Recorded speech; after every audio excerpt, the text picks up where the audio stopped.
Yeah, and I think the show's beginning, actually. It's begun. No. You are correct, sir. It is now started. This is, and there's even our names. Yeah, he's Al, and I'm Brendan. But you know what was funny about that? I really meant to call you Brendan and then me Al, and switcheroo it. It threw me off. What are you gonna do? Yeah. Welcome to this is Fat Jack's Comicrypt. This is our ever evolving, ever stumbling, ever foolish show on the experience.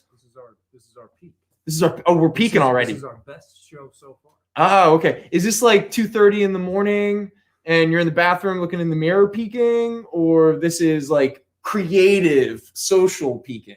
A little from column A. Little column B? All right.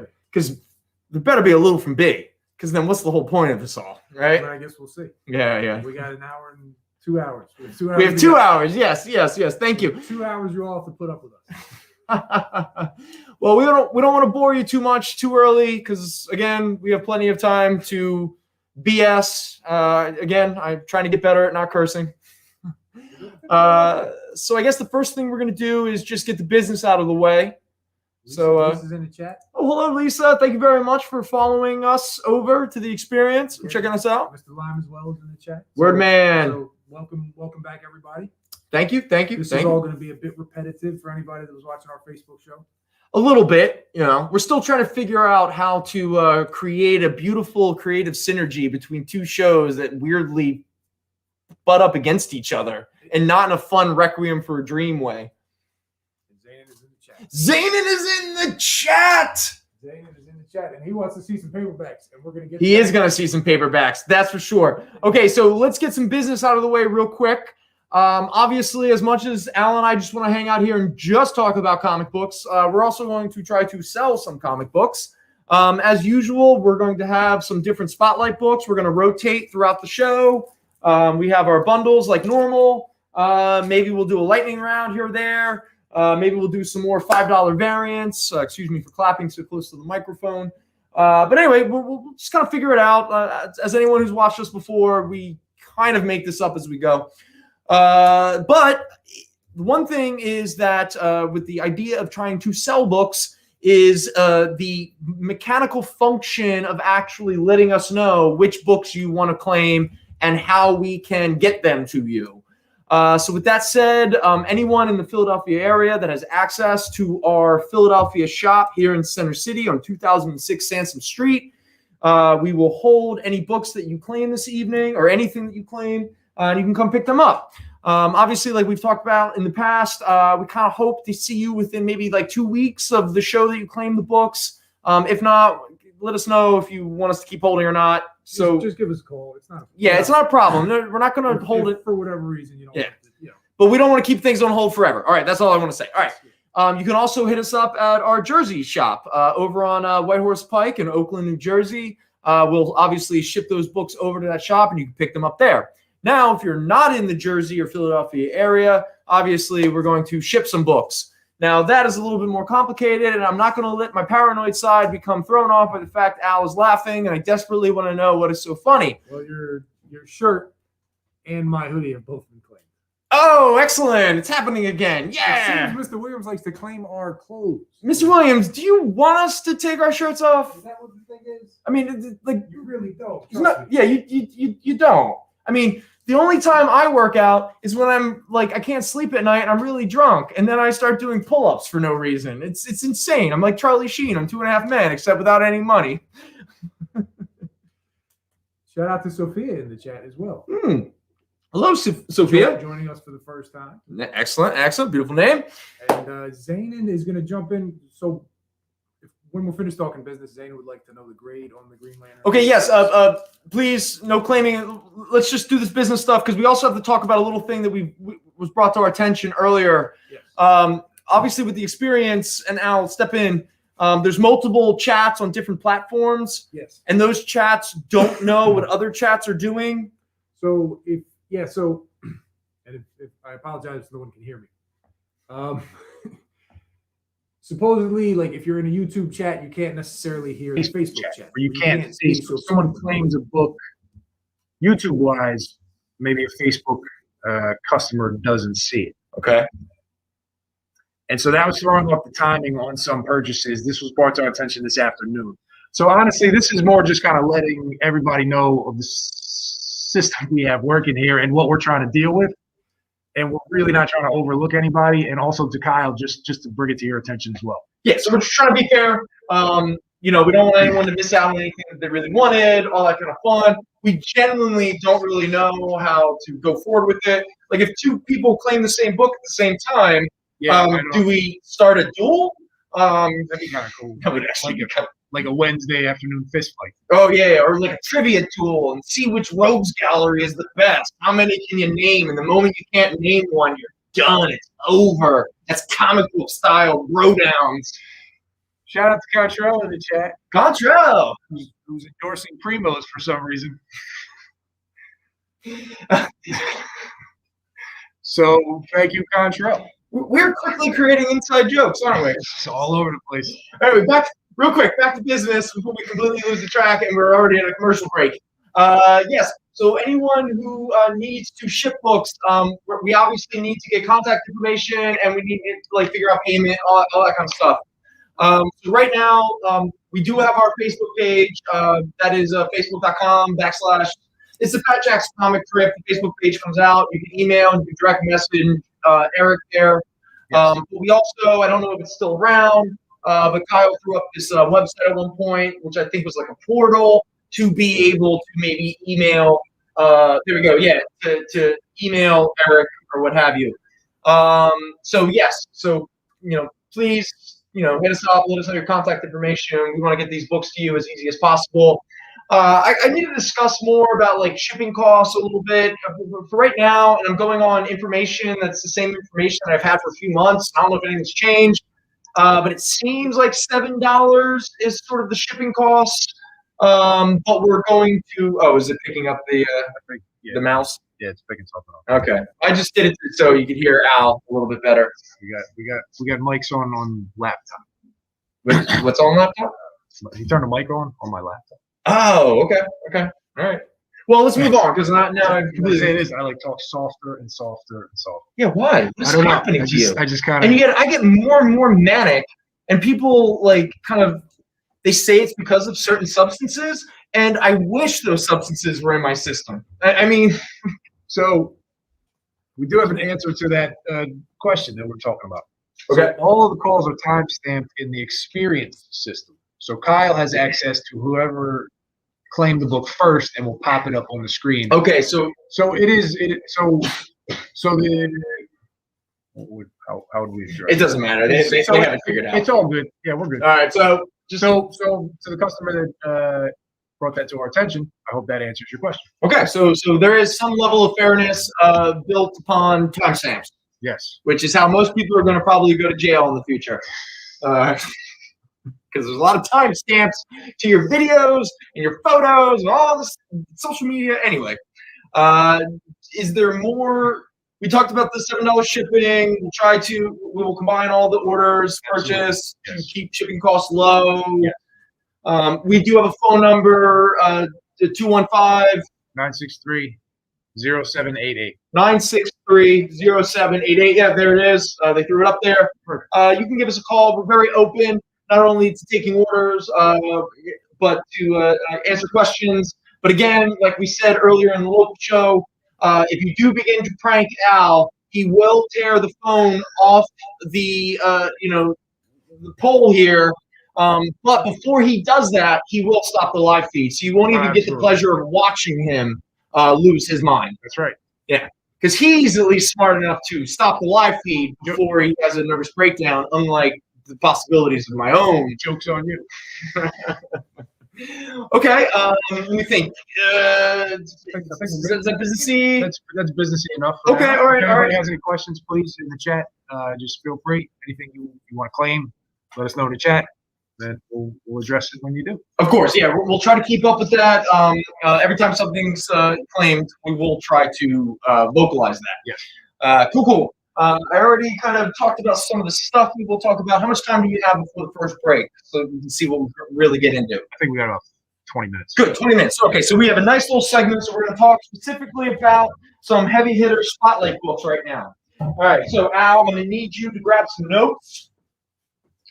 I do have notes. You do have notes. I do over here. Yes. Now, Al, Zainin was curious about the condition of which book? I believe it was a Green Lantern up there. Mm. Green Lantern 86.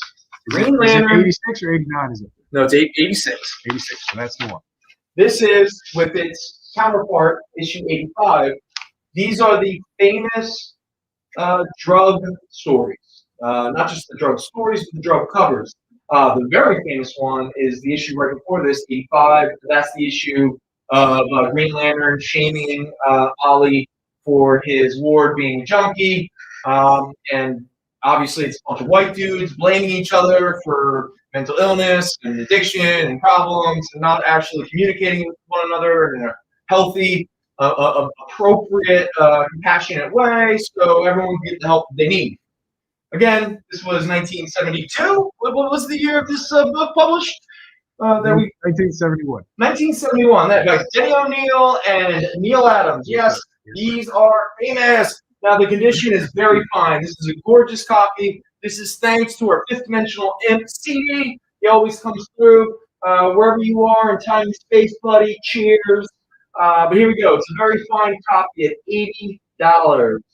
Did I mention anything else about this book that I might be forgetting about right now? No, just It's pretty much speed. Cool. All right, it really does speak. Yes, absolutely. Okay, and then right next to that, Al, is going to be our Marvel team-up Spider-Man. Ooh. Now, I hope that I had the opportunity to make notes on the master list for this issue. So here we go. This is Marvel Team-Up, yeah, number 60. No, 60. What the heck is my problem? This is Marvel Team-Up 141. Oh, there we go. Okay, from 1984. Now, for anyone who was watching, what was that, a couple weeks ago? Yeah, we were still over there. 3 weeks ago, yeah. The great debate of what is the first appearance of the black costume. Obviously, in terms of, we're saying goodbye to our Green Lantern. Thank you, Zainin. Thank you, Zainin. Oh, Zainin! All right, buddy. Much Zainin, appreciated. probably in our second segment. So after our commercial break, we're going to do the paperbacks, okay? Yes. But for right now, we're just going to do some heavy hitter spotlight books. Okay, so anyway, we're going back to this one. All right, so this is Marvel Team Up 141. This came out on the same day as Spectacular Spider-Man? Amazing. Well, no, because Amazing Spider-Man 252 came out. Oh, no, it doesn't say. Yeah, no, Like- it says it runs concurrently with Amazing 252. This is the second appearance of the Black Costume. Yes, this is technically considered the second It was appearance. spectacular. Yeah, it was a spectacular issue that came out on Valentine's Day with this issue. Yeah. So people argue, again, it's a lot of arguing, but when it boils down to it, there's 4 issues that are the quote-unquote holy grails of the black costume. Secret Wars number 8, Amazing Spider-Man 252, Marvel Team Up 141, and the Spectacular Spider-Man issue that Al and I cannot remember. So I am happy that you have come to the Fat Jack's Comicrypt for all of your comic book knowledge and minutia. Anyway, this is a very fine plus copy at $60. You also get some Daredevil and Black Widow. And something that's pretty cool about this cover is actually a co-jam between Arthur Adams and Mike Mignola. There we go. All right. Now, it probably doesn't need to be said, especially if you were watching the first show, but here we are, the 1977 classic Star Wars #1, where Darth Vader still looked green. Princess Leia kind of looks, I don't understand why her eyes are closed. Have you ever really, yeah, look at this cover again. I don't even know if it's a Chaikin cover or if it's like something, but it's so fascinating. It's weird. Is that her? No, it's definitely her. Yeah, with the red hair and because again, they didn't have the movie to go off of. They were going off of like concept art and all that kind of stuff. Again, more people know this better than I do. But okay, Mr. Barucci is claiming the Marvel Team Up 141 with Daredevil and Black Widow. Here we go. So anyway, so this Star Wars #1, A Condition is a fine plus. It's a $100 book. This book right now is quite hot. Mandalorian Season 2, as most of you know, completely reignited the Star Wars secondary market to the point where, and I know I've said this on multiple shows before, people just completely just gouged us of almost everything we have, and good for them, because Star Wars is back. I don't know. Did it go anywhere? By the way, I love Last Jedi. At me. So yeah, so it's $100. It's the first appearance of everybody, essential and important. Bro, you sold the hell out of it. What's that? You sold the hell out of that book. Oh, thanks, man. Appreciate it. It was Spectacular Spider-Man #90. 90. Thank you. Who gave us that? Thank you, Lord Howard Hurts. Thank you, Lord Howard Hurts. Speaking of which, how it hurts to wallow in nostalgia as your only diet, but I can't help myself. So here we go. It's back. Yes, comic books that used to be trashed, that used to be sold for quarters, that used to be sold. Well, once that starts happening for an extended period of time, the amount of good copies of some of these books that exist anymore begin to kind of drop off. And Thundercats #1, the first appearance of all of the Thundercats characters, including Mumra. Snarf, snarf. My dog, man. Parker, when she was younger, she used to make some snarf, snarf noises. It was the cutest. That and her Wookiee growls. Oh. Those are good snarf. Anyway, this is a very fine copy of a book that has gained a lot of value over the past decade. This is David Michelin. David Michelin, yes. And there was Jim Mooney and Brett Breeding. Brett Breeding, for some reason, I recognize that name more than the Jim Mooney. Does Jim Mooney ring a bell? Jim Mooney sounds familiar. See, I don't want to get into a Mike Sikowski situation. David Michelin, I know. Yeah, I know you do. Does anybody know Jim Mooney? Jim Mooney. Jim Mooney.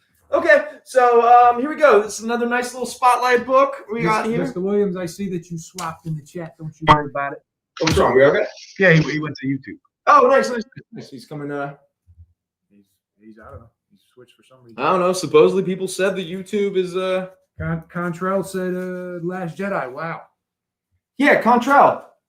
Give me some of your takes, like your sports takes. How's your NBA 2K character going?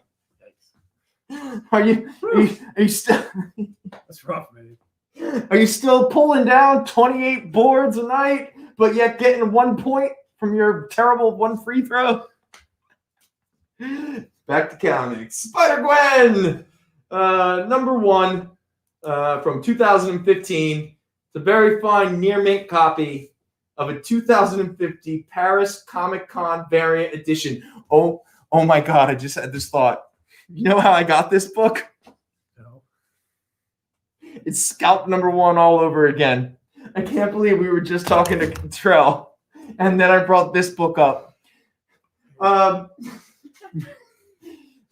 Hall of Fame employee was very nice enough to donate this issue to our store. Oh. And Sophia's gonna grab it. Sophia, excellent. All right, this is a beautiful copy. Well, thank you to Contrail. Yeah, thank you, Contrail. Sophia appreciates it. Yeah, this actually is a really gorgeous copy. Yeah, but 2050 Paris Comic-Con. And you know what's funny? He couldn't tell me how he got it. Because I went, dude, this is really weird and unique. How did you find this? He's like, I don't know. What? After he checked all these books before he brought them in. Don't ask me what he thinks. He's a strange man. I mean, thank you to Sophia. His family is a beautiful, smart, capable, wonderful group of people. He's a strange man. I mean, let us never forget, he's a Cowboys Celtics fan. I mean, anyway. Boggles the mind. Boggles the mind. All right, we're talking a bit about some big heavy hitters. Yep. Any questions? Star Wars. It's Star Wars. Oh, well, thank you, Mr. Barucci. All right, excellent. All right, we're gonna say Shout goodbye out to Mr. Barucci. All right, snatching excellent. all these key books up. Cool. Nice. All right, so we're gonna move now. We've been doing some big ticket items here. So right now, I'm just going to throw in a little curver, a little slider. I'm going to say curver slider at the same time. Curver. So anyway, this was a fun little book that I found earlier, and I wanted to show it off because, in all honesty, I've never seen it before, and I really didn't know it existed. It is the DC official adaptation of Little Shop of Horrors from 1987. But the one thing that's really cool about this was illustrated by Gene Colan. I'm saying Colan right. It's not like Colan or Anyway, No, it's Gene Colan. yeah, Gene Colan. That's how you say it, right? Gene Colan. Gene Colan. Okay. Are we Anyway, correct? this is like a fine plus copy we got for like $5, but really it was just I have strong memories of the Little Shop of Horrors movie, and I did not know that this book actually existed. So it was fun to throw that out there and let people know. That's like my Ford Fairlane book. Yeah, it is. Now again, we do have bigger ticket items, but let's just for a little bit of pacing, we're going to introduce 2 Archie books from 2015. This is the Francavilla. I knew that there was like a little bit of a English, little slider to the pronunciation. I got to come up with better words. What happens to me where suddenly I have no ability to talk? Anyway, ethnic. Yeah. So this is Archie #1 by Mark Waid and Fiona Staples. This is a $5 book, and I'm pretty sure I also got this from Hall of Fame Contrail. But not this one. No. Thank you, Mike. And I mean, Mike Ferrero, who came through, he found ourselves a classic die-cut gatefold cover of The Punisher Meets Archie. It's 48 pages, it's no ads, and it's the crossover you've been dreading. So that's fun. This is going, yeah. At one point, I knew everything that happened in this book because we had a different copy of it. I think it was the Archie. It was the Archie version. It was the Archie version. I had never seen. Yes, that is right. Because this is the version, the Marvel version. That's the one that that's the one I have. It's the one that most people are looking for. Yeah. But Anyway, this is a very fine near main copy. It's a gorgeous little copy. I have no idea where Mike was hiding it, but it's $10. Can I get the Archie? The Archie #1? The Francavilla. Yes. All right, nice. Thank you to Mr. Fries. Beautiful colors. Yeah, thank you, Contrail. Always coming through. If it isn't a Scout #1, it's a Psylocke #1. Mr. Lineblood, the other cover. Punisher Archie. That's right. That's a good point. I did remember that now. That was a while ago. Good stuff. Punisher shooting in that book. A lot of shooting. All right. Now, this issue is not in the best condition, which is why its price is what it's at. But I wanted to I don't want to talk too much about it because all of my jokes are going to be very I don't know. It's a strangely problematic cover, but some people are very they don't like that word. But if you have a good sense of humor and you recognize about the evolving kind of social standards of how we accept one another and how we diversify in media, this cover is still a fun little throwback. This is, again, during the Denny O'Neil, Neil Adams run of Green Lantern, Green Arrow. This is issue number 79. This is what Ollie and Hal were doing before they discovered that Speedy was a junkie. They were just driving around, culturally appropriating. Exploiting Native Americans. Hey, they were trying to build a pipeline or something. Anyway, this is a $15 book, and I think Al, in our notes, is it graded? I think it's like a good plus or a fine minus. It's one of those. Yeah, it's not. Yeah, it's beat up. It's good. It's a good plus. Good plus. Yeah. I mean, it's real beat up along the spine here. It's got a lot of cracking. It's honestly it's what will be just a reader copy. It's a reader copy. But still, that book holds significant value. Yeah, I really hope it comes off well about what's happening on this cover. The Punisher is shooting Archie. That's the Punisher meets Archie. Yeah, because I think Archie looks like a serial killer that Punisher is hunting. And I think Homecoming or the Prom is happening. No, it's drug dealers. It's drug dealers? And isn't one of them look like he's like a redhead? He's a ginger? No, it's not he's a serial killer. But it's funnier if it's a serial killer and he shows up in Riverdale and he's looking to do serial killing. Shout out to Zane and taking Green Lantern. Oh, Zanin. All right. It's Green Lantern right here. Zanin, you have the most controversial Lois Lane comic book, so you can add another. I love comics. When you have to just constantly create and produce and never once think about what you're really producing. If anybody's worried that we don't have more crucifixion superhero covers, Don't you worry. There's plenty more. Don't you forget, Particularly with this title. we have a show on Sunday. There's a little holiday called Easter Sunday, right? yeah, but we're not doing a show on Easter Sunday. Why not? We did it on Super Bowl Sunday. We're not- I mean, and Super Bowl we're Sunday not- is more of a holiday than Easter Sunday in America. We're not open Easter Sunday. Oh, that's a good point. We actually get a day off. We get a day off. So you know, we'll see what I don't know what to do. we'll see what those we live with have to say. Yes. We'll see what our partners think of us. We'll see what that conversation is. Okay. Yeah, because I remember somebody in my life went, I think it was like Valentine's Day, which was a Sunday, and they went, "Wait, you're working the whole day?" I was like, "Yeah." And they're like, "Oh, cool. I'll see you tomorrow."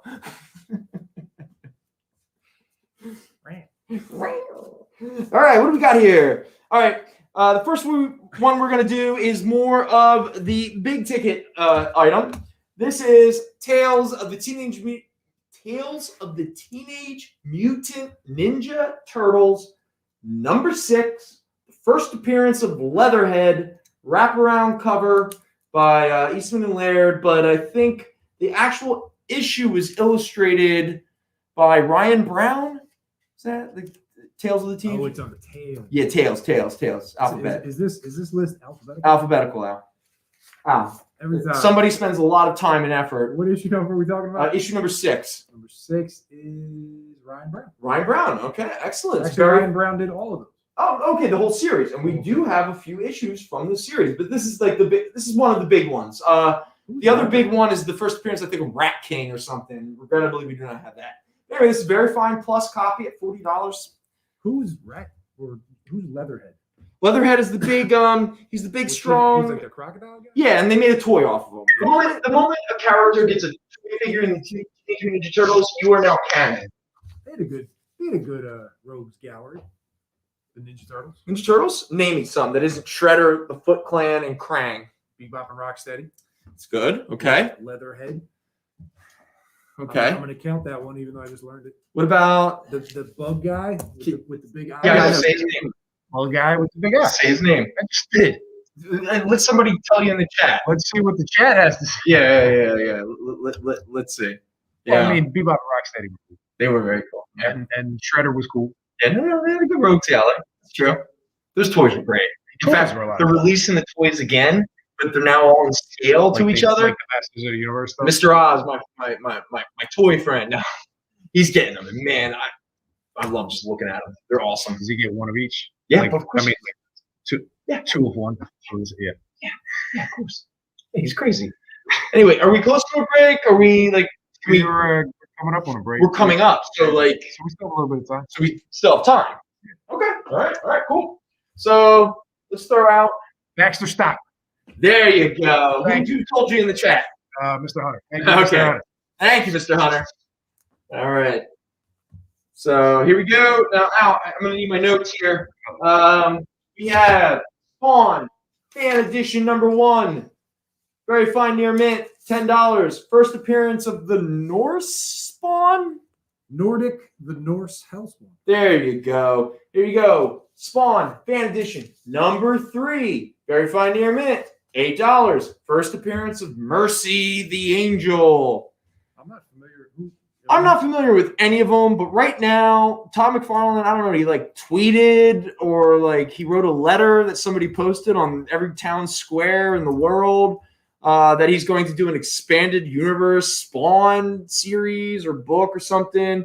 And so now one of the great big speculations occurring is every first appearance of some random samurai Spawn, gangster Spawn,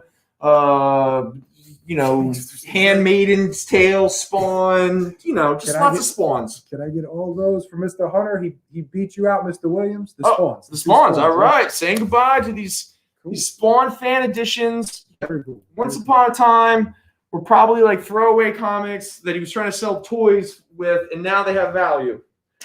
Collectibles are fascinating. This is Bo Smith and Brad Gorby. Okay. All Who right. I'm not familiar with, but if anybody knows, and we did get an answer. Jim Mooney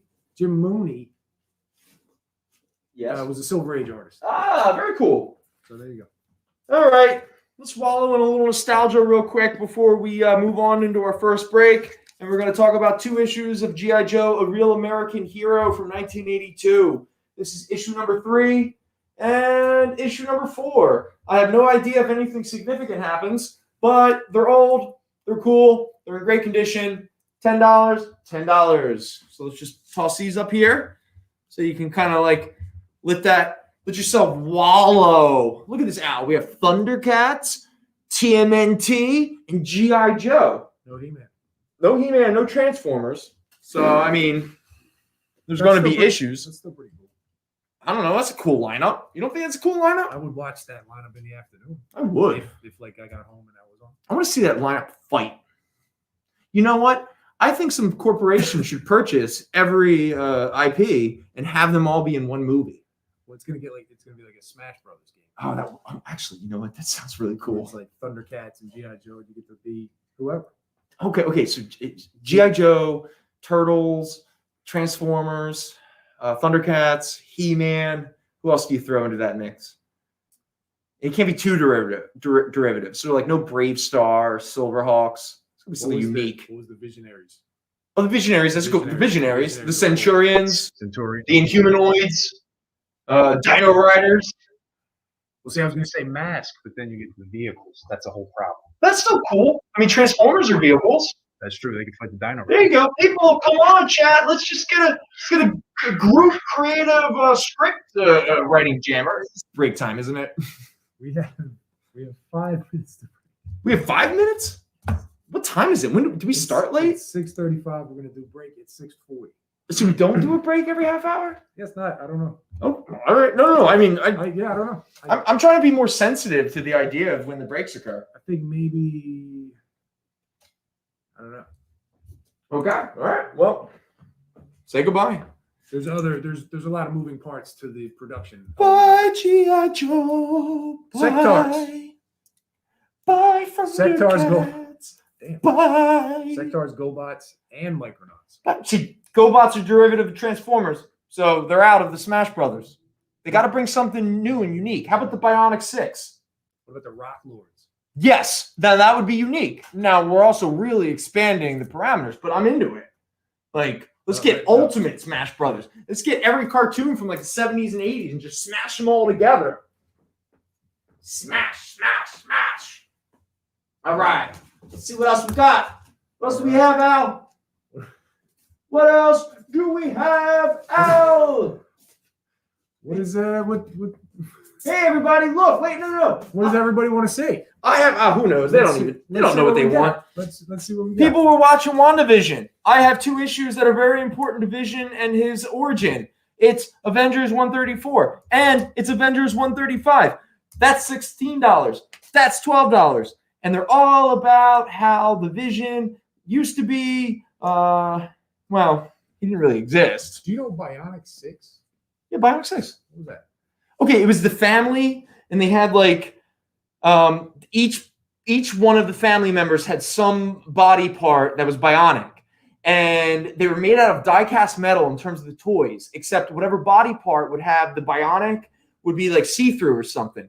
And they fought Scarab, which was this really fat, ugly professor dude. And each of the villain characters would have like this scarab, like gem thing that would be stuck into a part of their body.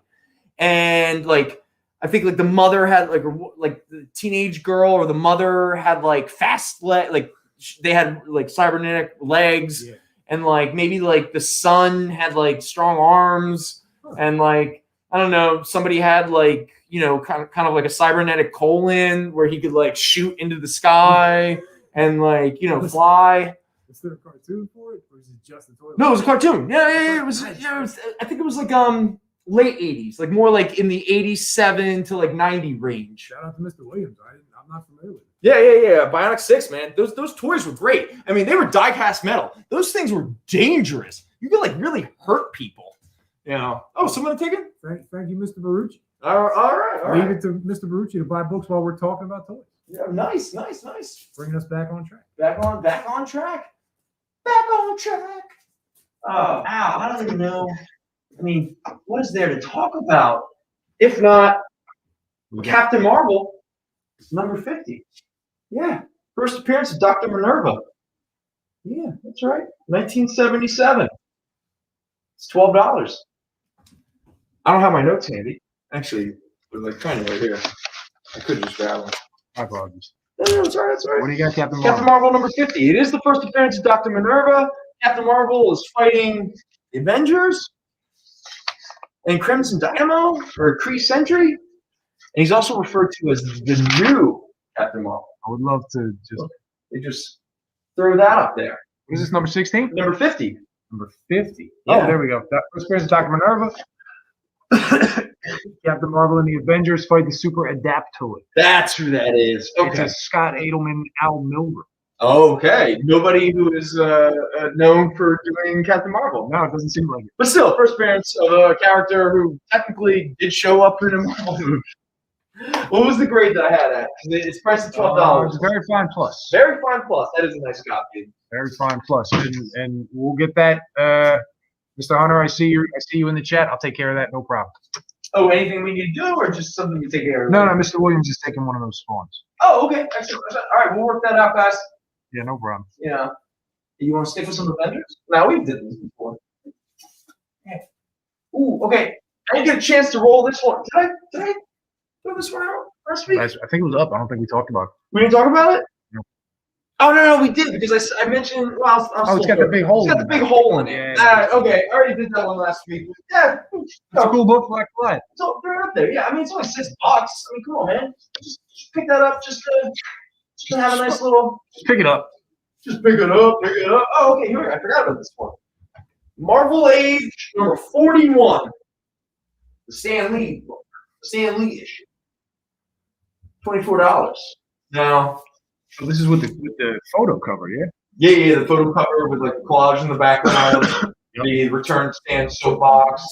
Now, the problem with this issue, this book actually has a lot of value, but this specific copy, because like a lot of white covers, you get a lot of smudging.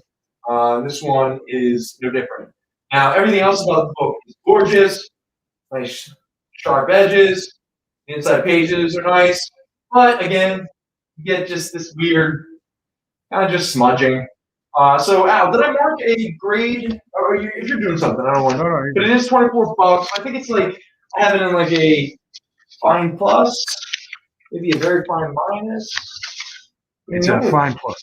Fine plus, Fine okay. plus, Yeah, because again, the only real drawback is just that little bit of dark smudging, that white. It's just because of the white cover. Oh, and by the way, Janet Jackson, you know, that Janet Jackson did the collage. Yeah, look, Jay Jackson. Her name is Janet Jackson. So, prove that I'm wrong. It's a Fred Henbeck. Yeah, Fred Henbeck. Can't go wrong with Fred I can't Henbeck. believe I just walked away with it. I've already broken my own routine. To Ashby, no, we don't have any spawn. We had some a minute ago. Yeah. I'm sorry. Yeah, that's it. On. Out of here. No more spawn for the evening, I'm afraid. No more Spawn. But speaking of weird 90s characters, here we have Spider-Man Unlimited #1. A very fine near mint copy at $20. Chapter 1 of the Maximum Carnage storyline. But more importantly, and the reason why this book has increased in value over the past couple years, is it is the first appearance of Shriek. And Shriek has been confirmed to be in a Venom 2 movie. So once a character is confirmed to be in a movie, suddenly the internet decides that it's time to take an ugly duckling to the prom. Who was the first appearance last week? Of what? It was a Venom character. It was like the female Venom. Oh, that was a little bit ago. What's her name? The female symbiote. Yeah, I'm trying to remember. Scream? No. Scream. Because Shriek is. Oh, it's Scream. Is it Scream? It is. Because she's like red and yellow, right? Yeah, she looks like ketchup and mustard. Mm, You know, like if you you're right. If you She's custard. There we go. Spider-Man Unlimited #1, first appearance of Shriek, the beginning of the Maximum Carnage storyline. And we're gonna take a break. oh, we're gonna take a break. Bang.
All right, so we're doing this one.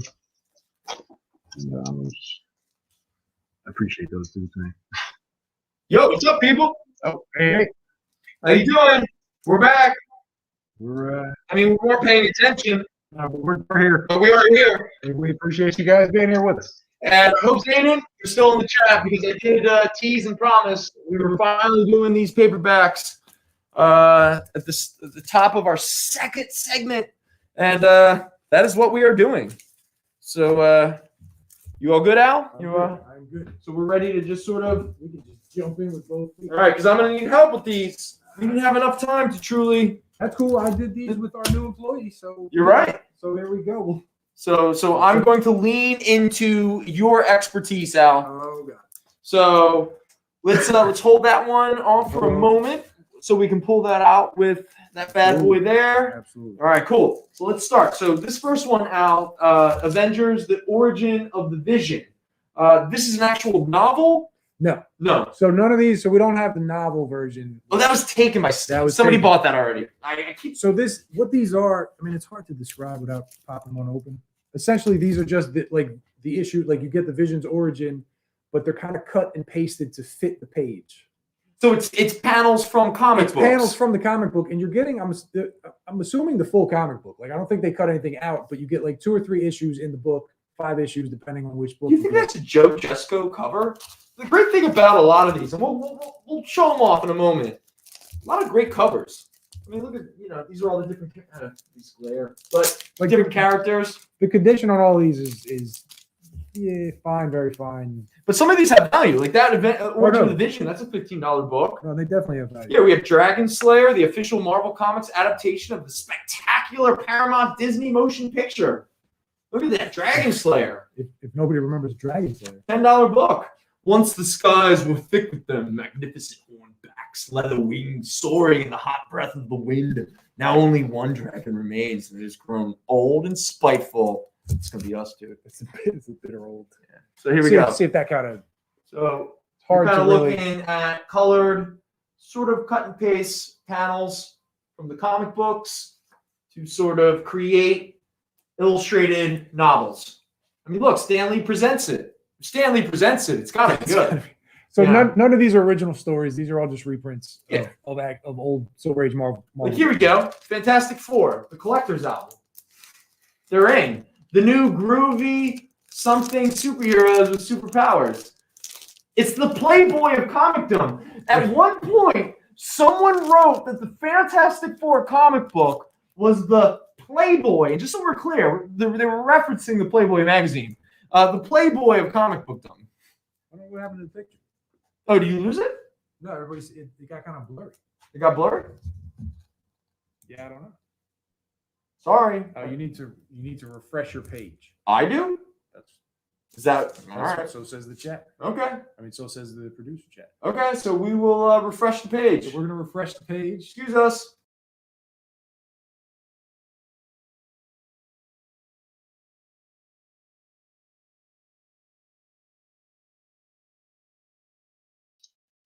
This is I don't know. This is a Barry Windsor Smith Conan. Not really sure. Fantastic. Oh, you know what? The Conan has some writing on the cover. That's what drops the price down. Fantastic Four paperback is $10. And let's see. Do we have two of them? Yeah, we have two. So we have. All right, we're back. We're back. Yeah, so where's the other So one? there's two of those, ain't it? All right, there we go. Ching! They are 4 human beings. This is it. Now you can collect the entire sizzling superhero. What is sizzling? There's another one. Don't people realize that sounds like a bad disease? Let me see those Spider-Mans. Well, no, that one has the same quote at the top, except it's about Spider-Man. Oh, yeah, he's hit. Greatest of that new groovy breed of superheroes with super problems. Well, they called it even back then. They're like, yo, it's about having problems. This guy's a crybaby. Oh, here we go. The Colgate Maroon quote said, if Charlie Brown wore a skin-tight costume and fought crime, he would be Spider-Man. So there you go, people. Charlie Brown, Spider-Man, same character. Yeah, $10. Most of these are $10, right? These are all like 8 to 10. I mean, Yeah. for the most part, they're all in the same Here's condition. a cool one, all in full color. Spider-Man, his greatest team-up battles. Do they have any goofy? Oh, he teams up with Doctor Strange. He teams up with Quicksilver. He teams up with the Hulk. It's all in full color. You got the first, It's cool. first 12 issues of the first 13 issues of Spider-Man with these two. Ooh, okay, here we go. Last, your chance to build a complete pocketbooks library of Spider-Man's unforgettable adventures. This one here is issue 1 through 6. This one here is issues 7 through 13. Where were all these published, you think? You think this is like It's all in the early same- 70s? It's all like early mid 70s. Early mid-70s. I definitely remember, man, I used to get these as a kid. Like, who knows? They came from like You used know the amount of bookstores. people that like came in, they were like, I used to have those. Like everybody Oh. used it, you know. Of course. So Zanen's claiming this one. Is that the one you want? Man, let's just make sure that this is the one you want. That's The super hip, groovy, super that breed seems to with be it. super problems. But we'll put it off to the side just in Beautiful. case. Thank you, Zane. See what else we have here. Oh, this is a green. Oh, this is some of those Denny O'Neil, Neil Adams. Oh yeah, you get the junkie in this one. Yeah, Green Lantern. Yeah, let's see. You get Death Be My Destiny. How do you fight a nightmare? How do you fight a nightmare? Peril in Plastic. The Killing of an Archer. Green Arrow is dead. And The Fate of an Archer. What do you think a Fate of an Archer is? You can't shoot arrows anymore? You get crucified on a totem pole, and your friend shoots an arrow at you. While he's wearing a big racist headdress. So that's the fate of an archer, that you just end up culturally inappropriately other. So the fate of Hal Jordan is to get shot by your culturally inappropriate friend. Thank you. We got you Spider-Man for you. No problem. Nice. And we got the Fantastic Four as well. Yeah. Do we have any more of those paperbacks, or do we want to talk about some of We these? got some more Marvels, and then we got Yeah, so let the me just- DC's. These are what's known as the Blue Ribbon. Check out, people. The Blue Ribbon Digest. Oh wait, somebody's claiming the blue. Oh, he already got that. Yeah, we Google? got that already. Okay, Conan the Barbarian, the official Marvel Comics adaptation of the movie. It's a Marvel Illustrated book. So these DCs, okay, so these are a little. So the DCs are essentially the same thing, just not in sequential format. They're just like best ofs. Okay. Of DC stories. Makes sense. They all look like they're about $6. It's pretty much all the same thing, except for what? at some point, Adventure Comics started publishing in this format. So that's just an issue of Adventure Comics. Oh, for real? Yeah. Okay, so this is an actual issue of Adventure Comics, issue number 493. So if you wanted to complete your collection, you would need to buy this book. I think it was like at issue 491 they reverted to that format. Nice. Or adopted that format. So as to break the spine of every book surrounding this thing in your short or long box. Here we have some Legion of Superheroes and Superboy, Secret Origins of Superheroes, because there's nothing like Superman and a bunch of magic people. Sergeant Rock's Prize, Battle Tales. Now a lot of these DCs, they're all about $6. It looks like. So the DCs are all in very good condition. Though you do have this Wonder Woman. Oh, this is kind of cool. All right. The Wonder Woman is a different breed. It's more like I think it's a Lancer. Okay, yeah. So So you get 6 amazing stories in one book. You get Wonder Woman's lasso, the bird who revealed Wonder Woman's identity. What a crappy bird. Wonder Woman's wedding day, because of course, I mean, that makes sense. The Secret Invasion, the crossover with Marvel and Nick Fury. The Talking Tiara, also a crossover with the Beauty and the Beast. And the origin of the Amazon plane, not to be confused with Apocalypse Now. So there you go. We do not have number 505. Of what? I'm assuming Wonder Woman. Oh, of Wonder Woman? Yeah. Is that?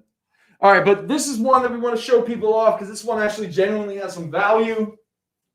For anyone who's interested, coming up this week are actually 2 issues of the Blade Runner IP. You have Blade Runner 2029, number 3, and you have Blade Runner Origins, number 1. And to coincide with that, we do have a Marvel Illustrated book. It's the official comics illustrated version of the motion picture hit. This is Blade Runner, the illustrated adaptation of the movie. And this book actually has a bit of value. Ours is only about $20, but this book can get up into like the $40, $60 range. 40 to 60. Most of these fall victim to this at some point. The cover's so brittle, so once you bend it a little too far, it just kind of has that crack. Yeah. So it's still fully attached, but you want to be really careful with this because it's tricky with these books. Valid. All right. And then with that is also a comic art classic by Archie Goodwin and Al Williamson and Carlos Garzon. It is the official comics adaptation of the Blade Runner film. Here we go. It's Blade Runner number 1. It's a $6 book. Very fine. So there we go. So we have a little Blade Runner here to show people off. Here, let's put these up here for a moment. While we kind of settle into some new stuff. So there we go. So if anyone has any questions, you want to check out some of these others that we've thrown out there. Maybe we were too fast and it was just fast and loose and it was just too many books. And how the heck is Dragon Slayer still sitting here? Somebody's calling and being like, I want the Secret Origins of Superheroes, 10 complete stories. Wonder what? Birth of the Atom, Battle of the Tiny Titans, Swamp Thing, $1 million debut of Batgirl, The Kid from Atlantis, Origin of Green Lantern's Oath, The Superdog from Krypton, and the origin of Dr. Fate. For anyone who hasn't heard, Tom King is doing a Supergirl series. I think it's like an 8-issue series, probably sometime in like late spring, early summer, I hope. But the thing I'm most excited about is it's Supergirl with Krypto. And I'm pretty sure Tom King is a big dog guy and so forth. I'm hoping that Krypto is an actual co-star. I want hijinks that will make me cry. But not in a really sad way. If you kill Krypto, Tom King, I've been such a big fan of your work. If you kill Krypto, I will lose it. May, June.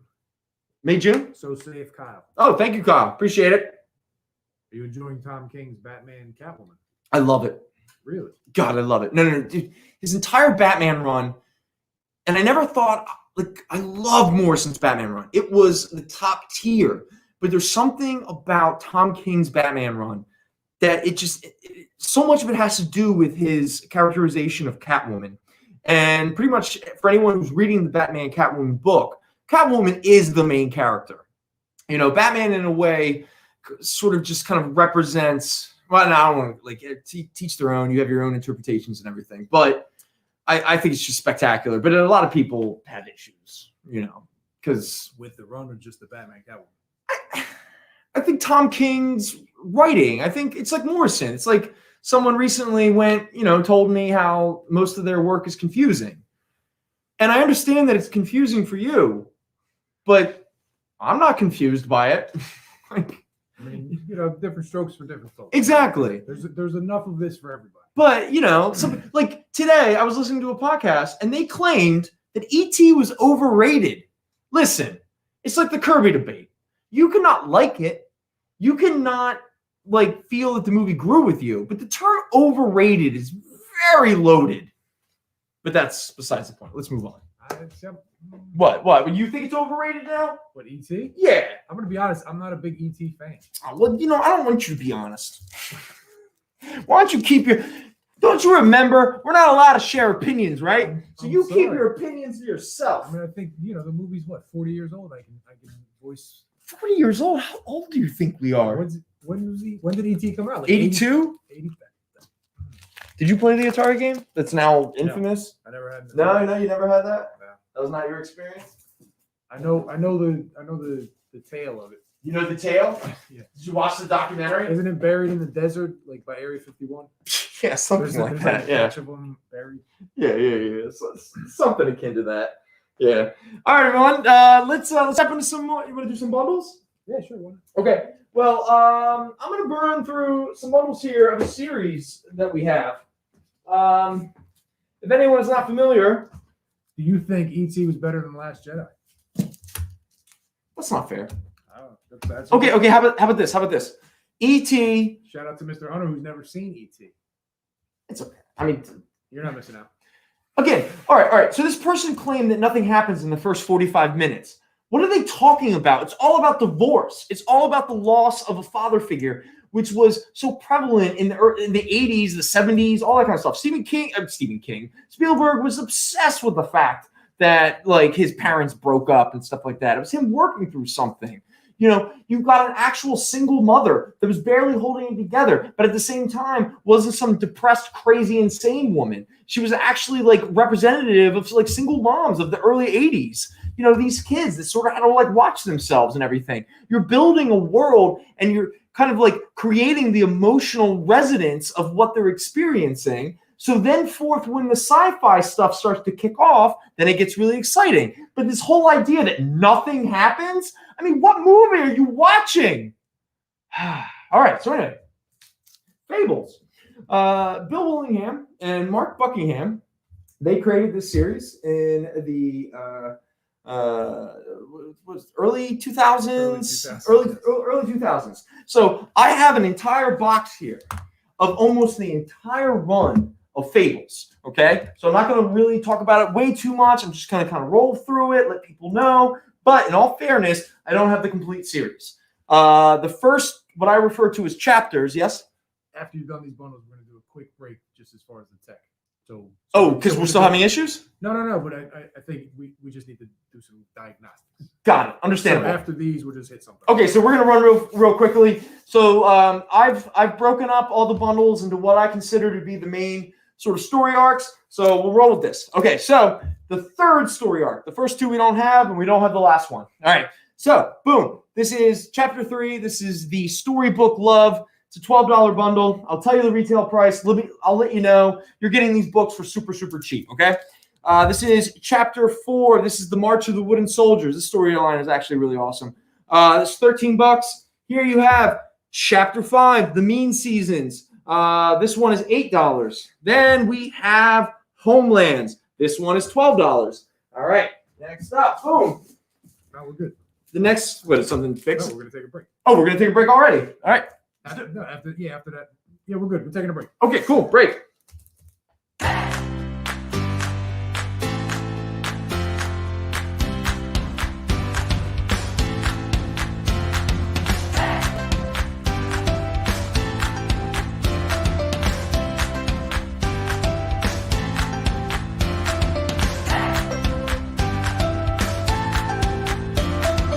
There's something for every imagination at your local comic shop.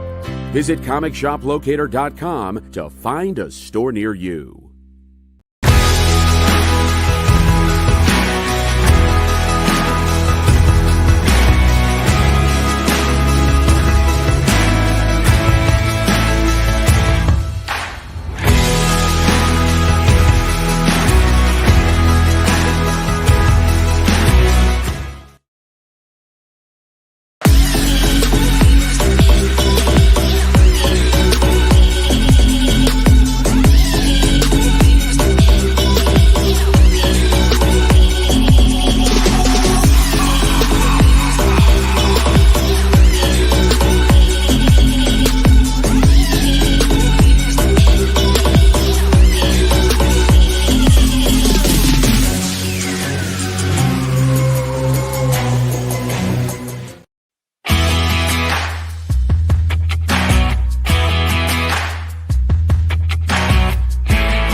Hey, Al, don't look, but do you think we're live or not? Probably not. No? Yeah, then we're definitely not. So let's have a conversation that. I'm gonna make fart music. But no. Let's have a conversation that you would only have if you felt it was just you and I here tonight. You mean like about my hemorrhoids? Yes, of course. My raging hemorrhoids? Let's talk about our medical conditions. Oh no! You're surprised! Yes! It's us! It's Fetch X Comicrypt. It's Brendan and Al. I did it. I can't believe you fooled me. I'm such a bastard. Shake harder, boy. Thank you very much, everyone, for joining us again. It is 7 o'clock on a Sunday night. We're hanging out here in cool, bad A Philly. Am I not allowed to say ASS? You can say that. I don't know, man. I don't know what the rules are. They seem to shift and change at a given notice. It doesn't matter. Yeah, it's not. Okay, so what we're going to do right now, obviously we're very open to any conversations or any questions in the chat. So if you, Al's obviously not looking at it right now. So don't be overwhelmed if he doesn't respond to you immediately. And I obviously can't see what's coming up on that thing. But what we are going to do and what Al's kind of grabbing right now is we're going to do some variants. And we've done this, I think, a couple weeks ago. It is variants that range from all different kinds of prices. We're looking at $6 variants, $10 variants, $15 variants, $20, $25, $30. It's all over the place. But what we're going to do is we're just going to sell them for $5. We don't know if they're special, if they have super value. I found that certain variants I'm going to sell for $5 actually have a lot of value, and I feel foolish. But you know what? I've committed to this shtick, to this bit. So for right now, if anyone is interested, we're doing $5 variants. I will try my best to remember if I can recognize who the artist is. I mean, no disrespect if I don't. But, you know, we're going to figure it out. So here we go. So You want to start with Marvel, DC? let's. I tell you what I'm going to do for you. How about I close my eyes? You want to close? And I just like pick one. Okay. I'll pick that one. There you go. All right. Here we are. So what is this one? Oh, this is actually really cool. Here we go, people. All right, so the first variant of the night is How the Duck Issue. Boom, boom, boom, boom. I can't tell who the artist is, but Howard is hiding under his desk like George Costanza, and Thor and Ms. Marvel and J. Jonah James, Lockjaw and the Punisher are all hanging out waiting for him. $5. There we go. Give me another one. This one. All right, and this one is, this is a Heroes in Crisis, speaking of Tom King. There you go. This is the Heroes in Crisis #1. This actual variant retails for around $30, and I'm selling it for $5. I hope I have a job tomorrow. This is J.G. Jones. This is Harley Quinn riding Booster Gold. She's stabbing him. It's cool. $5. All right, I'm going to go with this one right here. All right, so this one is, this is a cool Batman Detective Comics issue. This is issue number 36. I believe this is Francis Manapul. Maybe, is that how you pronounce his name? Yeah. I don't know. Yeah. So anyway, Detective Comics, 36. It's a $5 variant. All right, what do we got next? Let's go with this one. Oh, all right, okay. So I don't know what's going on, so I'm grabbing this one. Power Man and Iron Fist. I wish I knew the artist because it is cool. So there we go. Power Man and the Iron Fist is a $5 variant. Thank you, Ashley. All right, Ashley's taking that Heroes in Crisis. Cool. All right, boom. I'm just grabbing this one. This is a fun one. This is Betty and Veronica meet, hug, have a pillow fight with Vampirella and Red Sonja. It's a Dan Parent, who's very famous for the Archie comics. This is from Dynamite and Archie Comics, and it is a $5 variant. So we actually have a few people that wanted this one. We may have multiple copies. If we do, I will, Contrail and Mr. Barucci will all get a copy. Ashley's going to get this one. Okay, yeah. So we may have one or two more of these floating around. I'm not 100% sure. Yeah, we might. But So if we do, you both will get one. We'll make a note. At the $5 price. Yes. We will make a note. And thank you to Ashley. Thanks. All Thank right. you. Thank you, bud. And All right, so yeah, I want some more. You want some books. Oh, I'll take that one. How about this one? Okay. This one is Dark Knight Returns, The Last Crusade. This is a Lee Bermejo. God, I'm stumbling over my own words. So there we go. $5 variant. It's Joker. He looks cool. Oh, there's the glare. Fun. All right, there we go. Let's put that over the Howard the Duck. So let's go with this one. All right. Death of Wolverine by, is this J.G. Jones? Yeah, J.G. Jones. All right, cool. Oh, a nice Dynamic Forces. Oh, these are really nice. Even has a, certificate of authenticity. So you're getting probably a $20, $30, or maybe even $40 variant for $5. Actually, it's pretty cool. What's this one? Man, all right. What do we have here? Oh, it's an Amazing Spider-Man. It's a Tim Sale. Al did not drop comic books.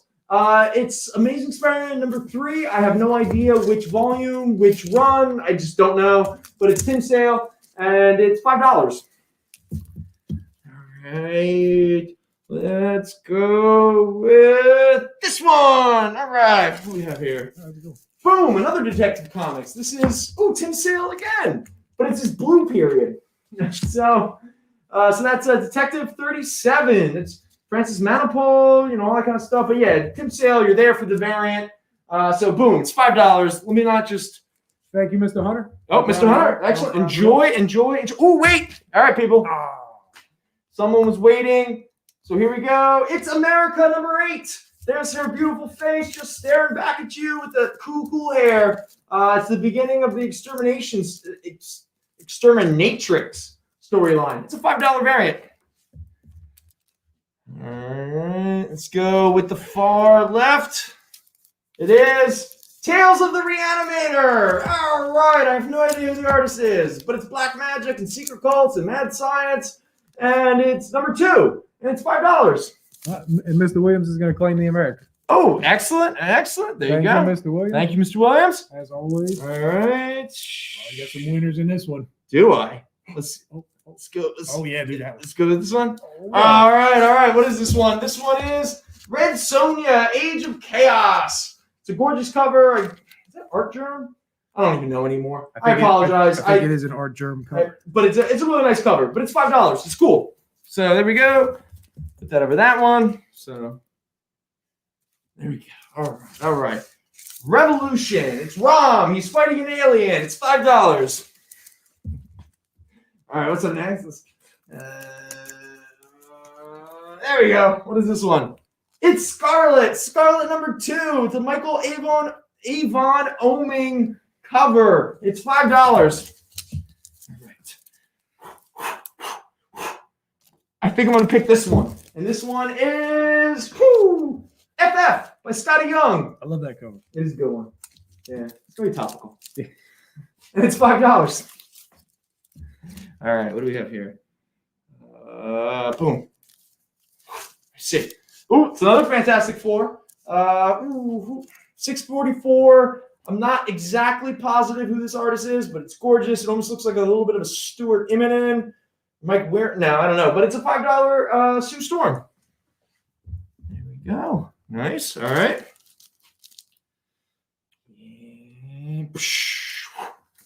Boom. Ooh, Rocket Raccoon. It is the animation variant edition. Okay. He's animated. And he has a big gun. And he shoots it at people. And it's $5. What is next? What is next? I think it's going to be this. Oh. This is next. This is next. And it is... It's the Funko Pop variant of ROM. ROM Revolutions. It starts here. It's issue number 2. It's $5. All right. Okay. Whoa. Boom. There we go. How's it going? Yay. Oh, cool. It's the cosplay variant of Sam Wilson, Captain America, number 1. This young man was really patient and made a costume. Good for you. It's $5. All right. Bam. Here we go. What is this one? This is, Amazing Spider-Man 25. Who's the artist? Oh, I recognize, sorry, I don't recognize, the name, but I recognize the style. Actually, this is a pretty hefty little variant here, and it's only $5, and it's a really nice little Amazing Spider-Man. All right, so I'm going to go with this one that doesn't have a backing board. And This one is, Dark Knight 3, The Master Race, Book 6, and the artist is definitely Camuncoli. Yeah, Giuseppe Camuncoli. So there you go. You get a Dark Knight Batman with, the female Robin. Good stuff. It's $5. That ROM is not a Funko Pop. It's a Mighty Mugs. Mighty Mugs. I apologize. Brands can torture me and kill me, and I will never understand what makes one thing and another. I have brand dyslexia. Here we go. This is, nice. Cage, number 3. This was the Gendy Tartakovsky little 3-issue miniseries. It's only $5. This is a gorgeous little cover. I wonder who the animator was who did this. Probably like Craig McCracken or something like that. All right, what's the next one? We'll go with this one. All right, this is Occupy Avengers. It's made to look like, what movie poster do you think that was supposed to be? I couldn't place it. I couldn't place it either, but it looks so familiar. Does anybody know in the chat what this is? What this is but this homage is an homage. Homage.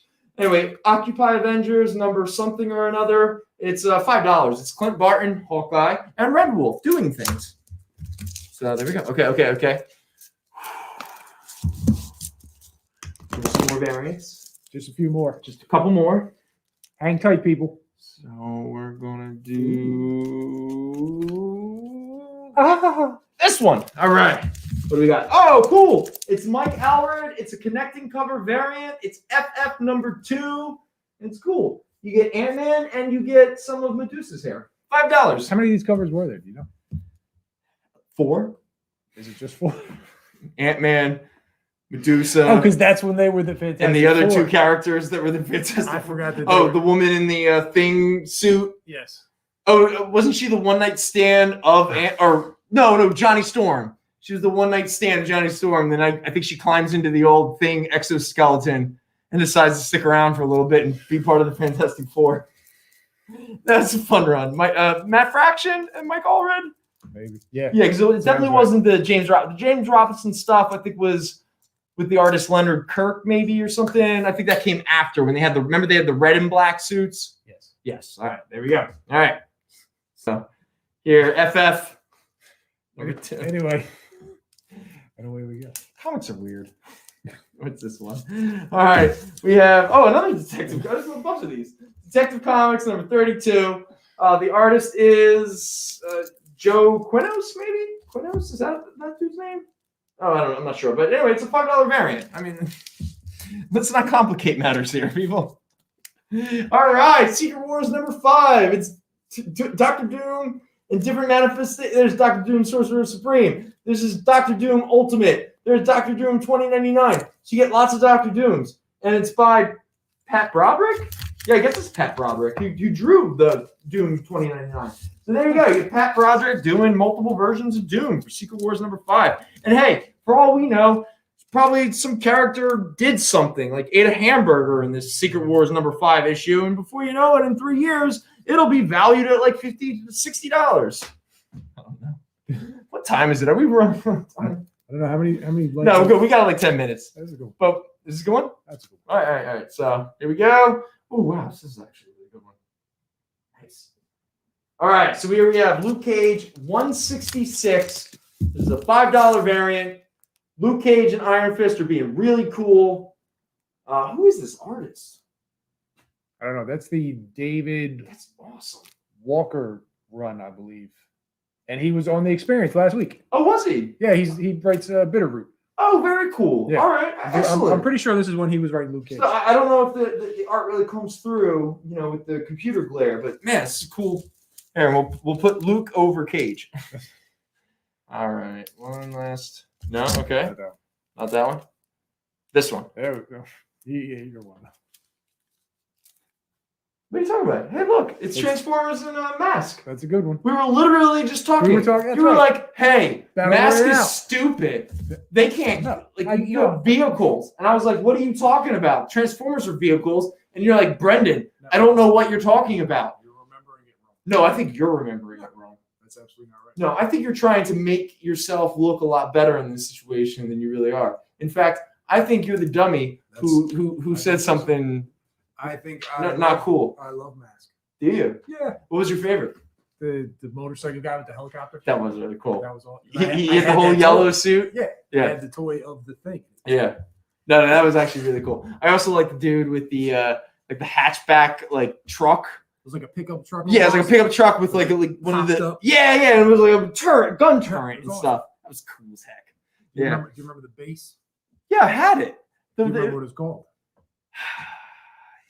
Anybody remember it? The Rocky. It had a thing on. Yeah. And it came up, and there was like a. Yeah, you had like a thing. It would roll down, and then the gas stalls would turn into like gun turrets and stuff. Yes. Mask was really into gun turrets. They're really into things Popped turning out into everywhere. gun turrets.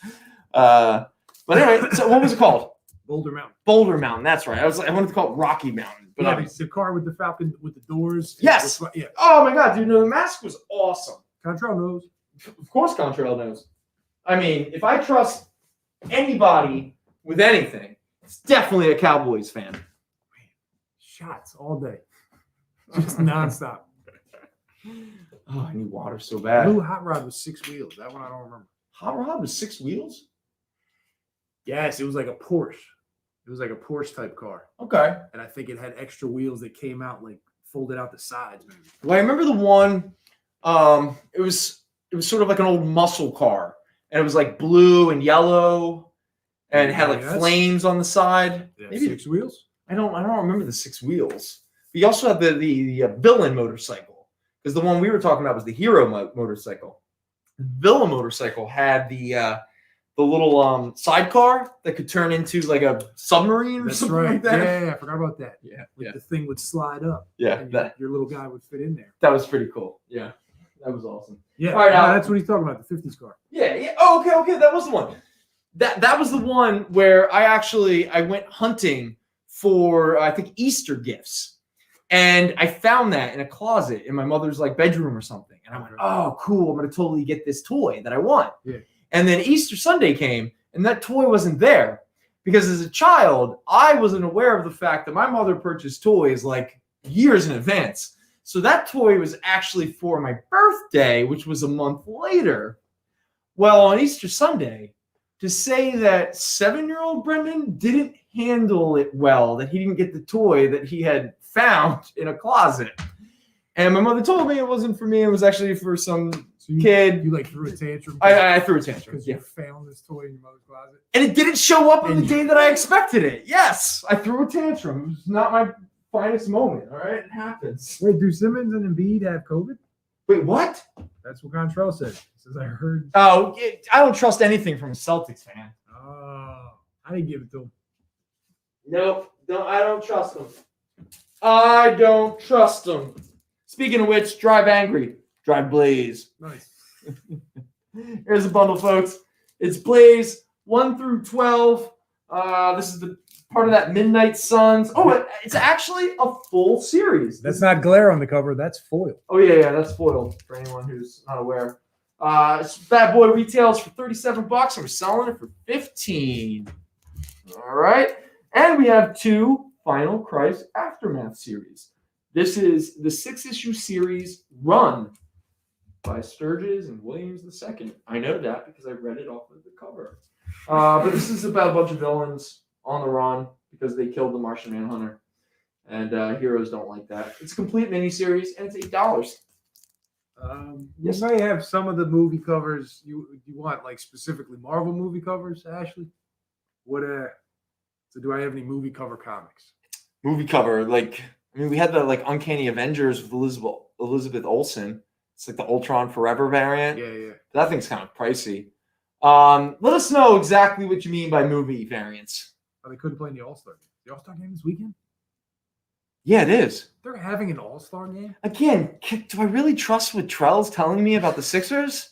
I trust him. He's enough of a Sixers fan that he bought tickets to the Sixers. You mean so he could mock them? Well, And then he could get tickets to the Celtics and the Heat because he loves LeBron because he's a big bandwagoner.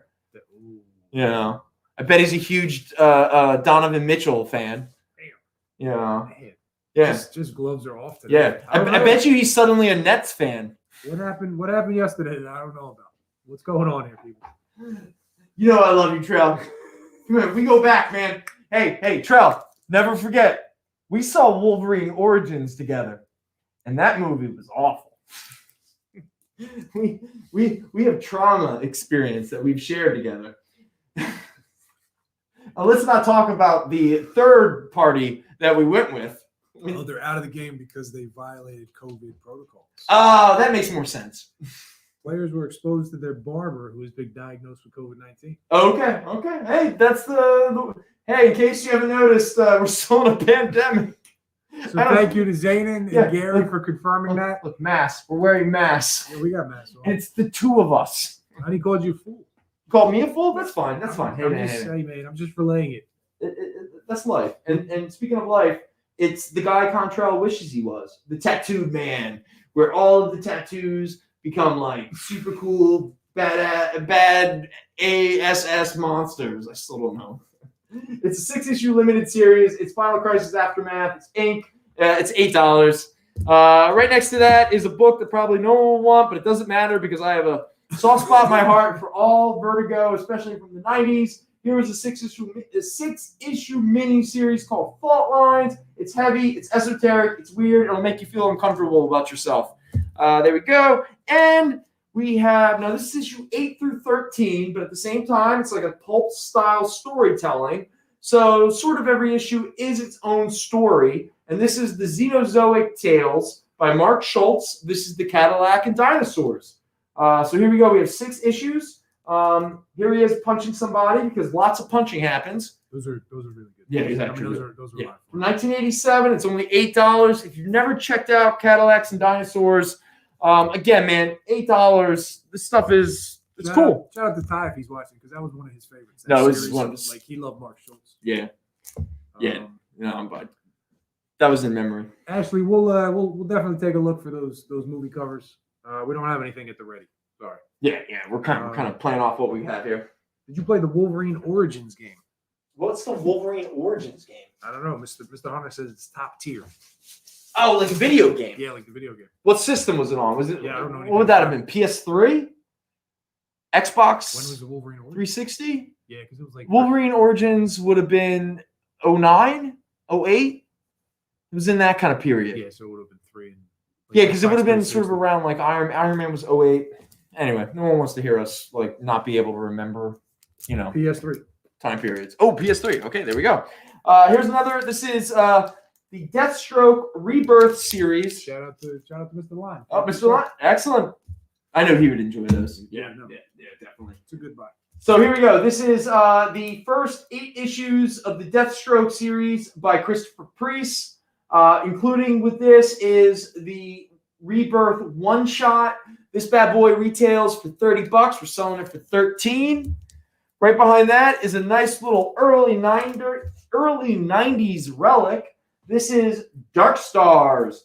Now, what makes this kind of book weirdly memorable is a young artist by the name of Travis Charest was tearing the comic world apart until they realized he didn't meet deadlines very often.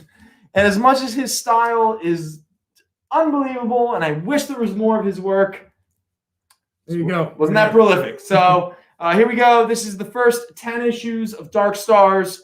It's only $9. I mean, it's literally less than $1 a book. And right next to that is another fun little Vertigo series. Sandman is in the news, people. There's a Netflix show that they're supposedly developing, but who knows? This is the 3-issue prestige miniseries called Destiny, a chronicle of deaths foretold. Now this retails for a little over $20, so we're selling it for $9. All right, we'll put that behind Contrail Wishes he was. What else do we have? We got some Detective Comics. Thank you, Mr. Williams, claiming Dark Stars. All right, Dark Stars. That's a fun one. Here we go. This was a fun little era of Detective Comics. Most of these are sort of like one-shots, things of that nature. This is Detective Comics 791 and 796. All the covers were done by Tim Sale. They also have a bunch of backup stories of different characters. This bundle retails for, about $18. We're selling it for $7. And then right behind that, or right before it, this is when Rucka was still writing a couple one-shots here and there, but also Ed Brubaker wrote a little story arc in the back end here. This is Detective Comics 773 to 779. Here you have some Bill Sienkiewicz covers, but also lead into the Tim Sale era detective covers. So that $21 bundle is only $8. I get the Detective $7 bundle. $7. Yep, there you go. Thank you, Mr. Hunter. Thank you, Mr. Hunter. And let me drop that detective right there. And how this is a fun little flashback to the Flash. This is Flash from 1999, pre 9/11, a simpler time. American Beauty was a relevant movie. This is issue 155 to 159. This is Mark Waid and Brian Augustine with Paul Pelletier. This is when they were still doing a lot of the hyper time stuff that DC completely threw away, despite the fact that it made sense of all their continuity, and I'll never understand why they didn't just run with it. This little bundle retails for around $15, but we're selling it for $7. By Fault Lines. All right. Next up, Al, let me know if we're getting close to a break, but let me grab some more here. Cool. I think we're good. We got a couple minutes. We gotta go. Okay, good. Okay, we can't let a show go by without letting everyone know that Helix used to be Helix used to be a brand, a subgenre of Vertigo Comics. We're not experts on Helix. I don't know anything, man. It's by Christopher Hines. I'm not familiar with him as a writer, but I definitely know Tommy Lee Edwards as an artist. He's really good. So anyway, the only problem with this bundle, for all sake, I never lie to you guys, except when I lie to you. So this series is actually 9 issues. We only have 8 of them. So it is missing the final issue. And that is why it is only $7. Ooh, nobody wants that bundle. Get that bundle out of here. What are you talking about? Boo, that's not a bundle. You're not a bundle. What a great help you are. You sell some books. You get up here and act like a jack tool. We got Flash up there? We do. Boo, that's not That's not the real Flash costume. Somebody's going to take, we got Mr. Rouge is claiming the Flash. Mr. Bruce. Nice. There we go. Gemini Blood. It's only $7. You're only missing the first issue. The last issue. Go find it. Okay. During the New 52, there was a title called The Fury of Firestorm. It was originally written by Gail Simone, but around, I guess, issue number 12, she left the book or whatever. But this was with issue number 13 until issue number 20 of the Fury of Firestorm title. This was Dan Jurgens' book. And so this bundle pretty much collects the last third, I guess, of the Firestorm New 52 title. This is by Dan Jurgens and Ray McCarthy. And I'm pretty sure by the end, Dan Jurgens was also illustrating the book, which kind of seemed like Dan Jurgens did a lot. But anyway, it's from 2012. It retails for $24. We're selling it for $9. Hi, Deathstroke. So, yeah, man. What's the question? Mr. Williams also was trying to claim this as well. Okay. So we'll try and get you another bundle, Mr. Williams, see if we can pull another one together for you. Can't guarantee it, but we'll do what we can do. We'll do our best. Yeah. We'll make a note of that. And we're just about up for a commercial. It's time. All right, let's take a break because I gotta go to the bathroom. We're gonna.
Hey, everybody. Oh, we're live? We're back. I'm not ready. I'm not wearing a mask. I'm pretty sure my zipper's down. I haven't even cleaned up after myself. Woo! It's down all right. Yeah, it's dangerous, isn't it? Mr. Williams, if you still want the flash bundle, Mr. Barucci's throwing it back in the ring. If you still want to claim it, it's yours. If not, no problem. We'll put it back on the pot. On stock. All good. All good. All right. We don't want anybody missing out. Well, actually, earlier, did we do the Leatherhead on this show? We did it on this one, right?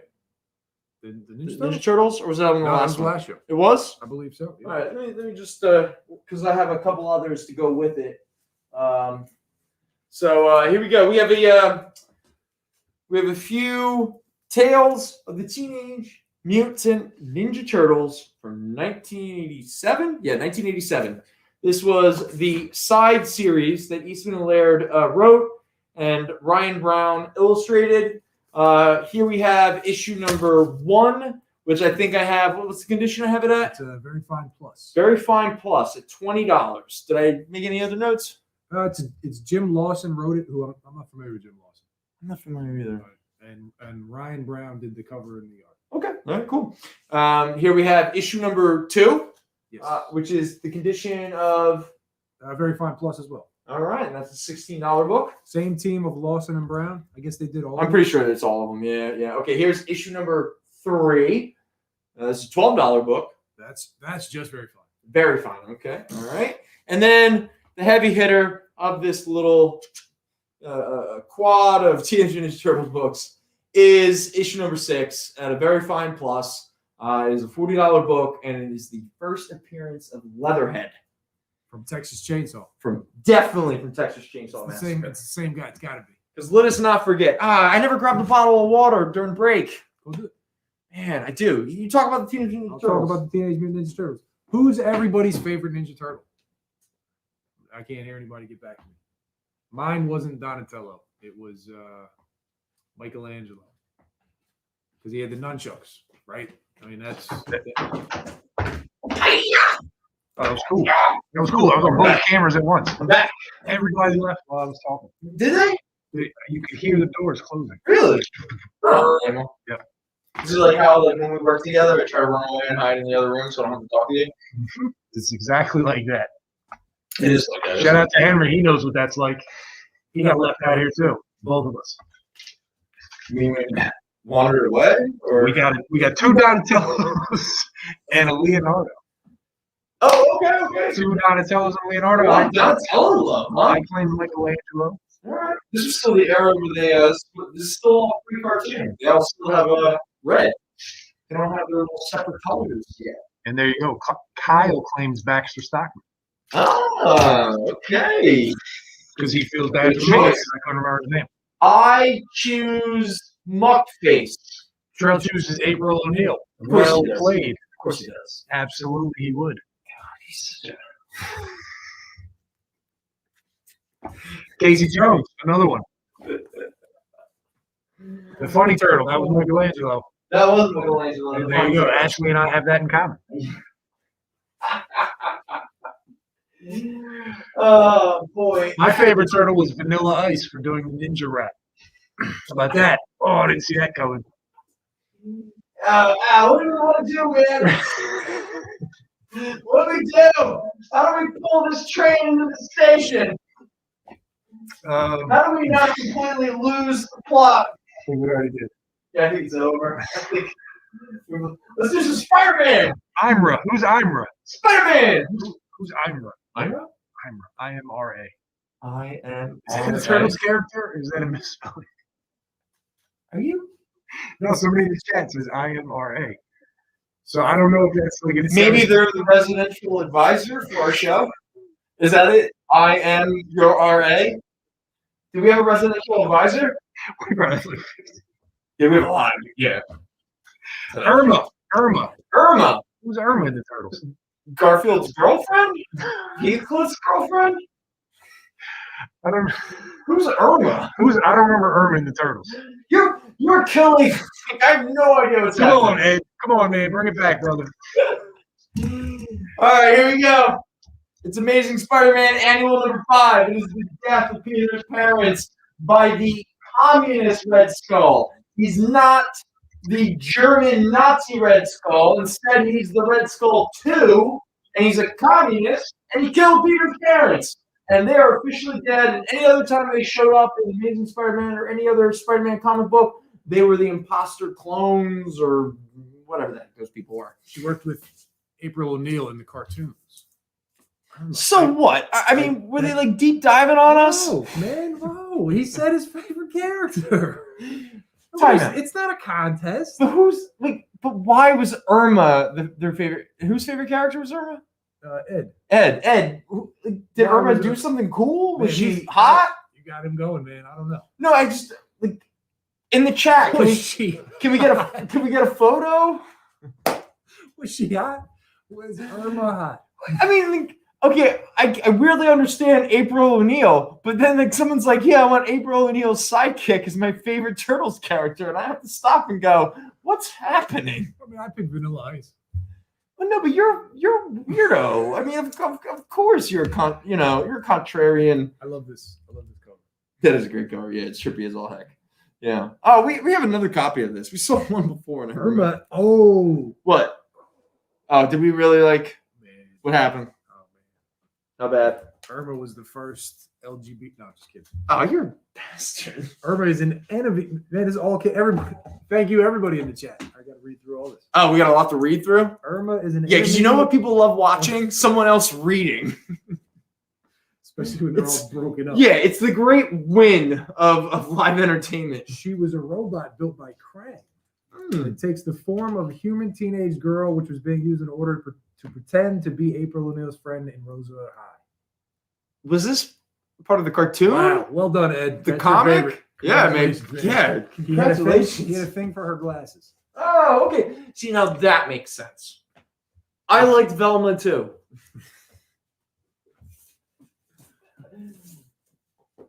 Who would survive on Gilligan's Island? Who would survive? on Who would Gilligan? survive if the cast was if it was a real thing? Who would be the last one standing? It was a real thing? If those what was it, 6 people, if they Yeah. all got stranded on a 3-hour tour? Skipper. Skipper would kill everybody. Yeah. Yeah, no. Well, I mean, maybe the professor could poison everybody if he had access to. No. Do you think one of the ladies would femme fatale it? It was Ginger. Ginger's the right answer. Now, what is the logic behind that? Well, Eric said that to me one day, and I couldn't. And you find weren't. I couldn't find a flaw in it. But what was his logic? He That just you- said it would be Ginger, and he walked outside. That's what I get from him. but that's implying that like No, but it makes- Gilligan and Skipper weren't sleeping with each other, and that she would be able to like somehow seduce them. Like, how would Ginger be the one? Like, I think the idea is that would Ginger seduce everybody? Like, how would Ginger kill everybody? Wait, Gilligan. Gilligan and Skipper were a couple. Were they? Yeah, definitely. That's why I didn't want to get off the island, because they could be on the island together, and they sacrifice those other people to, Like you know, they could have got off the whole time, yeah, but they were just having a good time. right, because they didn't want to be judged. Because let's be honest about where America was socially at that Why time. did they sleep in those hammocks? Those like Well, because they didn't want to make anyone uncomfortable, you know. And again, some couples don't like. Hey, I mean, I'm very difficult to sleep in a bed with. I wake up a lot or barely sleep, and I kick. I kick a lot. I'm like, "Ugh." you got the Jimmy legs. I got Jimmy legs. I got restless leg syndrome. Hey, everybody. Did you buy a Berserker #1 this week? Because if you didn't, good luck finding one. They all sold out. They're gone. And in memory of that, I want to celebrate the coolest guy ever, John Wick. That's right, people. It is the original John Wick miniseries. We had every issue except #1. We've sold a couple, but here we have left issue #3, which is an actual photo of Keanu Reeves. Issue #5, which is Keanu Reeves being black and white cool, like a little bit of like Sin City. He's like, yeah, I'm shooting people in the rain. Bang, bang, bang, bang. And then we have John Wick fighting the girl from Friday Night Lights. There you go. Trell says John Wick is corny. Okay, Trell's corny. Okay, so Trell, be careful which glass houses you throw rocks at. Not here to say Why do you do that? What? because I know your love of John Wick. Why do you set me I up? thought it would be fun to see. I thought everyone would enjoy that. It's true. I love John Wick. Every time I watch that first movie, like I have to skip over, the inciting incident because I will cry. Oh, and they stamp on that dog. Yeah, What's his name from? from Game of Thrones. Yeah, that thing. Yeah. Theon Greyjoy. Yeah. Man, that poor guy. Whew. Have you ever heard of the dark nephew trope? No, All right, keep it that way. the Dark Net. Adrian Palicki is the girl from Friday Night Lights. Yes, she is. Thank you, chat. How much is the Amazing Carnage issue? The Amazing Spider-Man issue 363, which is a very fine near mint copy at $18. I'm pretty sure the last copy we had, Mr. Hunter was able to sneak one by. I think that this is, yes, it is the third appearance Third appearance of of Carnage. Carnage. 361 is the big one, and then you get 362 and 363. And this is the first time that you get the Kissing Cousins cover, where Venom, Carnage, and Spider-Man all give each other butterfly kisses because they love each other, and that's how people share intimacy, right? That's the first. Never mind. And it's also the countdown to Spidey's 30th anniversary. Yeah. Shout out to Mr. Hunter. He grabbed the issue we had. Did I not say Mr. Hunter? I think you said Mr. Williams. I did. I apologize if I did do that. because I was thinking of Mr. Hunter. Mr. Hunter loves his Spider-Man. So how much is it? 15? 18. $18. 18. If you're interested. Yeah, 18. But for you, $18 still, no matter what. But who's No, nobody wants that book. nobody wants it? Hey Al, get my notes. I've always it's been a while since I want to talk about this book. What do you got? It is Mystery in Space 103. The first appearance of Ultra, the multi-alien. You did get it right. Mr. Hunter got it. I guess you. So I did. Yeah, you did say it right. I said Mr. Hunter. Yeah. But you want to embarrass me in front of No, everybody. that's not what happened. That's what happened, right? It's a long day, everybody. It is. I don't know if anyone notices, but at some point in our fourth segment on the experience, we really start to drag. So Ed would have bought it, but you made fun of him for liking Irma. So he said he's never going to buy anything at this shop again. But did I actually make fun of liking Irma, Yes. or was I confused No. by the Irma love? No, you took a picture out of Irma and you made fun of him specifically. Oh, okay. So that's what, All right. I'm not good at apologies, so better luck next time. again, I don't know if anyone's noticed. I'm not very good at this. All right, just throwing that out there. You got What's an up? Iron Man Spidey? Iron Man A Spidey. Spidey with Iron Man on the cover? What? Oh yeah, yes. Again, this is Amazing Spider-Man Annual number 20. This is not the first appearance. That would be an issue of Machine Man. But this is the origin of Iron Man 2020. What is it? Arlo Stark? Arno Stark. Arno Stark. Yeah, there you go. So there we are. Fun little Arno. Amazing Spider-Man annual cover. I don't know Arno. I don't know Arno. Sounds like a Justified character. Why is the floor all wet, Todd?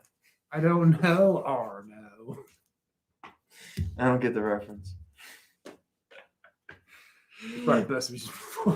But anyway, I want to talk about Ultra the multi-alien. Al, what do my notes say about our beautiful little first appearance character here? So Who has super strength. He flies like a bird. He has lightning powers, and he can draw from the magnetic force of the universe. Wait, I'm sorry. Yes. This is 103, yeah? Mystery in Space 103.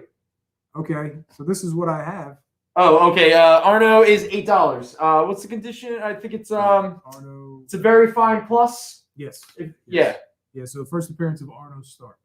And Well, it's $8. the origin. Or I'm sorry, the origin of Arno Stark, Yeah, not yeah. his first. Because I think his first appearance is actually a Machine Man. I think it's Machine Man, that limited series. Okay. It's like issue like 2 or 3. The Barry Windsor Smith thing? Yes. Yeah. Yeah. That mini series. Yeah. Okay. The post Kirby. Yeah. They introduced the Iron Man 2020. Yeah. So here we go. So, all right, so this is the first appearance in Origin of Ultra, Okay. the multi-alien. Thank you. Post-crisis, he ended up in limbo with the Inferior Five, where they were discovered. They were comic book characters who existed under the whim of the evil mastermind, Grant Morrison. All right. During Infinite Crisis, he aided the heroes in protecting Sector 2815 from Alexander Luthor, voted by Wizard Magazine as Mort of the Month, which made fun of characters they decided weren't any good. Ultra outlasted that rag. There you got it, folks. Be careful who you make fun of. So I'm sorry for making fun of Irma. Mr. Barucci is claiming this is me. There we go. Thank you.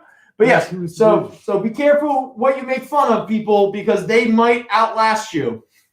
And if I've learned anything, if your secret overlord is Grant Morrison, you're gonna have a really good time. Yeah. Just say it. So here we go, people. It's the first appearance, Mystery in Space 103. First appearance of this cool-looking character, the multi-alien. Because look, he's got super strength on this part of his body, and he's got bird flight on this part, and he's got lightning powers on this part, and he's magnetic on this part. I mean, come on. That's cool. And if you don't think so, then you probably play NBA 2K with Trell. That's okay. Trell, all joking aside, yesterday he told me, like, for him to even like win any games, he has to like play it at like 5 or 6 o'clock in the morning, so all the kids aren't awake yet. Because once the kids wake up, then he can never win another game. I mean, it's unfortunate because he didn't get a full shutdown to play the game. No, that's true. That is So, true. like, anybody that normally would play it for hours on end had, like, days and days to play. It's very, So, I mean, just get rid of it and just play an old game that's not online. oh man, that's such a good point. We don't have any Lost in Space, Ashley. I'm sorry. Sorry, bud. All right, so how much time do we have left? What do we want to get into next? We got about 5 minutes. 5 minutes? 5 to 8 minutes. Really? Yeah. Oh my god, what do we do? It's like such a weird time. I mean, I'm gonna do bundles. we'll do some bundles. Do bundles. Shout out to Aaron in the following show. If everyone wants to stay tuned, it's called A Comic Show with Aaron. He's down. Was he Orlando? Tampa area, I think. Tampa. I think. Don't hold me to that. He's a Floridian. Floridian. So shout out to Aaron. Aaron. Bundles. Boom. All right. What bundles do we have here? What do we got? We got a Green Lantern and Green Arrow. No, actually, well, this is really Green Lantern. But like Jade was in the first few issues, followed up by Hal Jordan hanging out with Plastic Man and Booster Gold doing cool, things. Oh, Dan Jurgens is back. Tom Lyle. This bundle retails for about $18. It is Green Lantern from 1999. It's issue 110 to 116. It's $8. You get 2 storylines in here. A little bit of Jade hanging out with Connor Hawke, Ollie's little bastard. Yes. Before you go on, the Amazing Spider-Man Annual number 19 was a very fine plus. It was $8. Was that the MJ? I believe so. The MJ one? Yeah. If anyone wants to see that again, let me know. I can pull it back out. All right, next up is the full Gotham by Midnight series. Now, this is issue 1 through 12, including the annual. This is Ray Fawkes and Ben Templesmith. Now, I don't think Ben Templesmith did the entire series, but I think he did like maybe the first arc. The first 4 or 6 Yeah, but he definitely, and then Bill Sienkiewicz did all of the back end covers. Oh, really? Yeah. This is a cool little series. Gotham by Midnight. It's sort of like all the different sort of peripheral characters. Is that tied into the show at all? Like it was? No. But at the same time, I mean, like the title describes the book literally. Yeah. It's Gotham by Midnight, a la Gotham after midnight. Someone said I would take it. I don't know. Take the Amazing 18 or 19. The MJ? Yes. Okay, it's right under there. Yeah. Right up here is the Green Lanterns. It is the Jessica Cruz. Thank you, Mr. Hunter. Yes, Jessica Cruz, and then the I'm flaking on their names now, so I apologize. But it's 2 Green Lanterns. They were the most recent Green Lanterns. And this is issue 1 through 9, including the Rebirth one-shot. And here we go. Leads up to the Phantom Lantern storyline. But this bundle retails for around $30, and we're selling it for $13. Right next to that is, now I've recently discovered this, the show. It took me a little bit to get around to it. But I absolutely love the DC Universe / HBO Max Doom Patrol series. Now, obviously, it's more inspired by the Grant Morrison run from Vertigo in the early 90s, but not to be left out is the Keith Giffen, Scott Clark Doom Patrol series from 2009. This is the first 12 issues, even has some Metal Men backup features in the early issues. This whole bundle actually retails for almost $42, but we're going to sell it tonight for $16. There we go. So to Ashley in the chat, yes, the John Wicks are all $8 a piece. They're all very fine near mint. Yes. And you get, what do you get? 3. And then there's 2 copies of 5. 2 copies of number 5. Issue 3 is like a photo cover of Keanu Reeves. Yes. And then 5 with the one where the black and white. That's probably my favorite. Yeah, 5 is that's cool. Really nice cover. Yeah. This one's cool if you like men and women fighting. Yeah, especially if you feel Friday Night Lights didn't have enough dead bodies that characters got rid of and then forgot. And they literally kill another human being, and then the blonde girl and the Jesse Plemons dude, they like get rid of the body. And then the show like never really brings it up again. It's really intense. I mean, some people get away with murder. Well, let's be honest. Let's just There's throw that out there. there's laws for the There's laws for some. there's laws for the rulers, and then there's laws for the ruled. Thank you, Ashley. Taking the photo cover. Taking the photo cover. Nice. I'm looking forward to. Let us know maybe by next episode. See how that Berserker book turned out. I'm curious to sit down and If anybody give it a read. If anybody read it or knows anything, I know a good amount of people grabbed it first thing Wednesday. So Yeah. Because second thing Wednesday there was nothing left. Even those what was it? The all red variants. Well, those were the last two to go because the book was sold out. Right. And they were like $6.99, so it's not too. I mean, the book. Yeah, it wasn't that too big. Yeah. Book anyway. Yeah, that's a good point. Let's think. I guess we're getting close. Are we close to the end, or We got about a minute, 2 minutes left. really? That's it. That's it. Oh, nice. And, I guess. thank you to everybody for tuning in. Tune in to Aaron's show after this, the comic show. Yes, Comic show. absolutely. Hopefully, we'll be back next week, and you'll be back with us.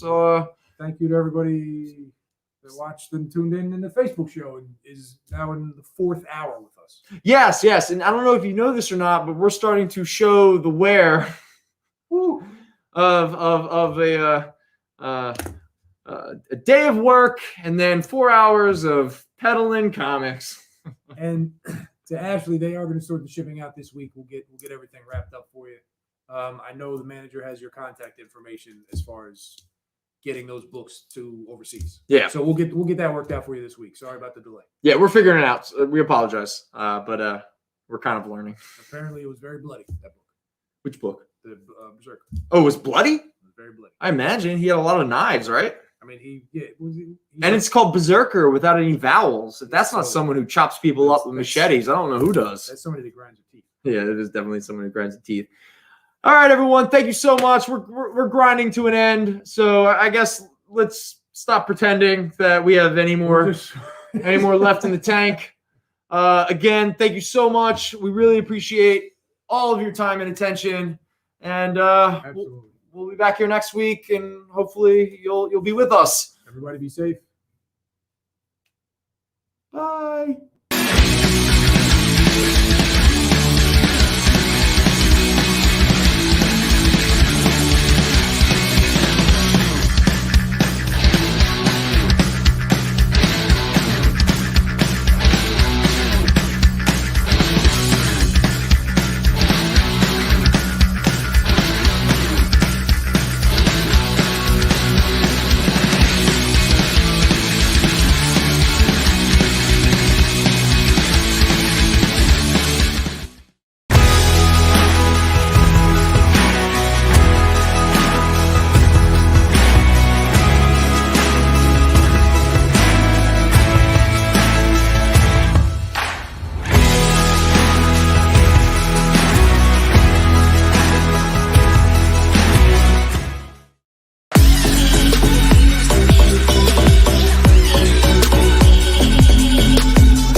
Beautiful day.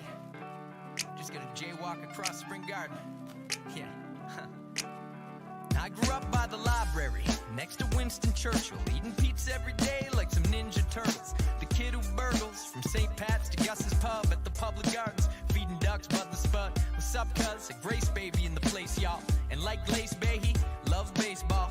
From the Commons to the Wanderers' grounds, and you know I feel weird when no water's around. Down at the harbor front where I used to dishwash. Before I quit to get a job pulling rickshaws, I was spitting raw, just a kid from the peninsula. You might have seen picking up liquor on Agricola, the particular deliverer of the Mail Star, hopping fences, hanging out at the rail yard or a pier, just watching the harbor hop and feeling fat like Miller's old barber shop. And anytime I need to smile and relax and put my mind on the facts. Hey comic fans, thanks for tuning in to a comic show. To save you time and entertain you, Aaron's hired me, Booster Gold, the greatest hero you've never heard of, to tell you the rules for a comic show. 1, we have things on A through F.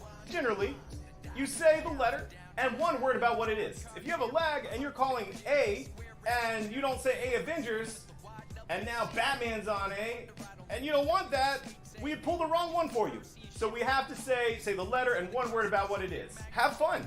Have fun. Enjoy comics. Let's have a good time together. Let's save a comic shop. Let's save the comic industry, one comic at a time. No fan left behind. Thanks, guys. Bye-bye. Whenever I wasn't in school, it's cool. The Leafs, Habs, or the Bruins, someone will always tell you what Crosby has been doing. And don't freak out if you hear a boom from the Citadel. Yo, that just means it's new. And we're live. It actually worked. You guys don't know how close I cut this today. Kyle knows how close I cut this today.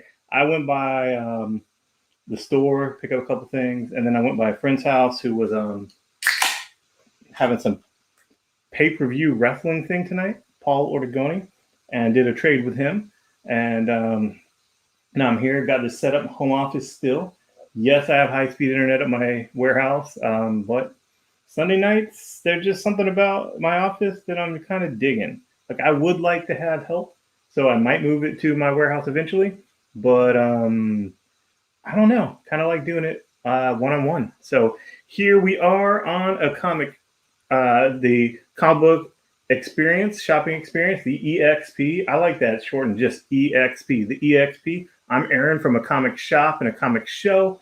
I do these live shows 3 times a week now. I've been doing them 3 times a week, 2 hours, 3 different days from 8 to 10. So I'll be on 8 to 10 tonight on the XP, however you're watching it. However you're watching it, we can do this. I have Facebook. I'm getting comments from Facebook. I can get comments from YouTube. However you're watching this, it'll be on here. I'll see it. And how you claim something. I know that Booster said, there's letters and blah, blah, blah. Here, just say, just say it. Just say what it is, say what it is, say the price. When it's keys, I generally mark keys pretty close to the value, because they're keys. They're keys. The value of keys is always either going up or going down. And some things, are more like blue chip stocks. They don't go down, Venom, for example, doesn't go down. There are other things that are more volatile. But what I like to do when they're absolute keys is I just price them at what they are going now, and then see if people want to make offers. So that's the thing with keys. Just say what it is. If you're local to Central Florida, we're in Winter Park, Florida, technically, the intersection of Cimarron and University. That is a comic shop. You can come in when we're open and just pick up your stuff. You'll get invoiced. We invoice Wednesday night. So you'll get invoiced, and then you can just come pick it up. Just come and pick up what you got invoiced for. And that's about it, man. You don't have to pay any shipping. If you're shipped, it is $10 per box, per shipment. So like I said, we do 3 shows a week at this point. We're going to be adding some more pop-up shows. But we do on our own page, a comic shop, on Tuesdays, 8 to 10, on Comic Book Shop Network, on Wednesdays, 8 to 10. And then on Sundays, we do a more intimate EXP for the intimate comic experience. And all of those shows count. They all matter. They all count. They all count towards the same invoice. You get invoiced once on Wednesday night after the Wednesday night show. You get invoiced once, and you will only have the shipping charge per time we ship out to you. So you'll have the shipping on the first invoice you get from us. And then if it's only a few things, you can say, hey, I want to wait and see what you got next week, and just add that to the box, and you won't get charged any extra shipping. Your next invoice will come to you the next Wednesday night with no shipping on it, and you can roll again. You could say, yo, let's wait another week. I don't let it go past a month, but if you want a month of shows and you don't have a full box, if you have a full box in one show, it's going on one show. But if you don't have a full diamond box, we can let it ride. $10, or if you want it immediately, pay your invoice immediately, we'll send it out immediately. Other than that, we have net 10. We appreciate people paying faster, but net 10 is what we ask. And this is what we got going on. Here we have Amazing Spider-Man 316. That is Venom. I think that is is that the first Venom full cover? That's what I want to say, because I think he just had a little pop-up head on 315 with Hydra Man. It's a little pop, hey, Venom's back. Here's Venom. He's going to be here. So, and of course, Venom's not on the cover of his first appearance. It's just Spider-Man and on that cover. So, in the black costume. So, this is Tom McFarlane, Venom just dominating Spider-Man. It is 316. This is a near perfect copy. Near mint plus. Near mint plus means, 96, 98. We don't know. It's subjective. But that is that Venom thing, and it is hot. But I would take an offer on that. Get this on and popping. Let's see who we have here. Ashby, Michael, Acevedo. We got Chris. What's up? Hoops. Nice to see you. Jared. Cool. Richard. All right. So we shared this. I have Brian. I say this is my one-man show, but Brian does share some of this stuff when it starts. It'd be nice if he commented and say yo, it's me, Brian, but whatever. He did that. He shared the video. This is a New York Plus first appearance of Cable, the Mutants. I was seeing this, contemplating CG seeing it because it goes for a whole lot more 9698, a whole lot more, well worth the $40 grading and the $10 pressing. Just press it, grade it, slap it up, flip it, rub it down. That is, but I just got it tonight. I just got that tonight in a trade I did with a pal of mine. So anyway, that is the first Cable. That is Near Mint Plus. Good times. Then we have this. This is the first appearance of Sabine Wren, the Mandalorian from Rebels, and the first appearance of Ezra Bridgers from also Rebels. It's Kanan number 6. This is where it syncs up to a story about him with the Rebels, which was a very, very great Star Wars show. I mean, that cartoon just got better every season, better every episode. Final season, bringing on my man, Grand Admiral Mathran Yoroto. Love that dude. That was fun. Can't wait to see him and Ezra back in live action, Bad Batch, or wherever they end up. I mean, Ezra wouldn't be in Bad Batch. Thrawn might be. But, love to see them at some point. Ezra could show up in the Mandalorian timeline, pop back in. And this is the J. Scott Campbell cover of Amazing Spider-Man number 606. This is also Near Mint Plus, near perfect copy. J. Scott Campbell, Spider. You see the love triangle. You see Spidey and Black Cat making out, and MJ's reaction. I mean, it's a meme. It's just ready for a caption. That is a awesome cover. A-list Spider-Man artist, and it is Near Mint Plus. So that's what we have out here right now. And then back there, I do have a Hero Trade 9.8 for $900. That is basically the raw price. Raw price, I think, is sitting around $800 on Key Collector right now, but it is actually up arrow again because ENIAC came out from Bad Idea. This is Bad Idea's technically their first book. It literally says that on the CGC label. It says first idea book, first published. Yes, it doesn't have any of their logos or any of that on there. It doesn't even have creative teams on it, but CGC has it on the label as their first book. It is the first book they published. It was just incognito-like, but it's still the first. And why I mentioned ENIAC bumping it is because we were told at the time this came out that, don't worry, you guys, this will be reprinted as the backup story in ENIAC 3. What they didn't tell us, and what I didn't even bother to ask them, was their backup stories in ENIAC 1 and 2. Oh, crap. Who turned this on? Why in the world would that happen? Anyway, Anyway, ENIAC 1 had a backup story of Hero Trade that takes place before this. So 2 would also be the second part of the story that takes place before this.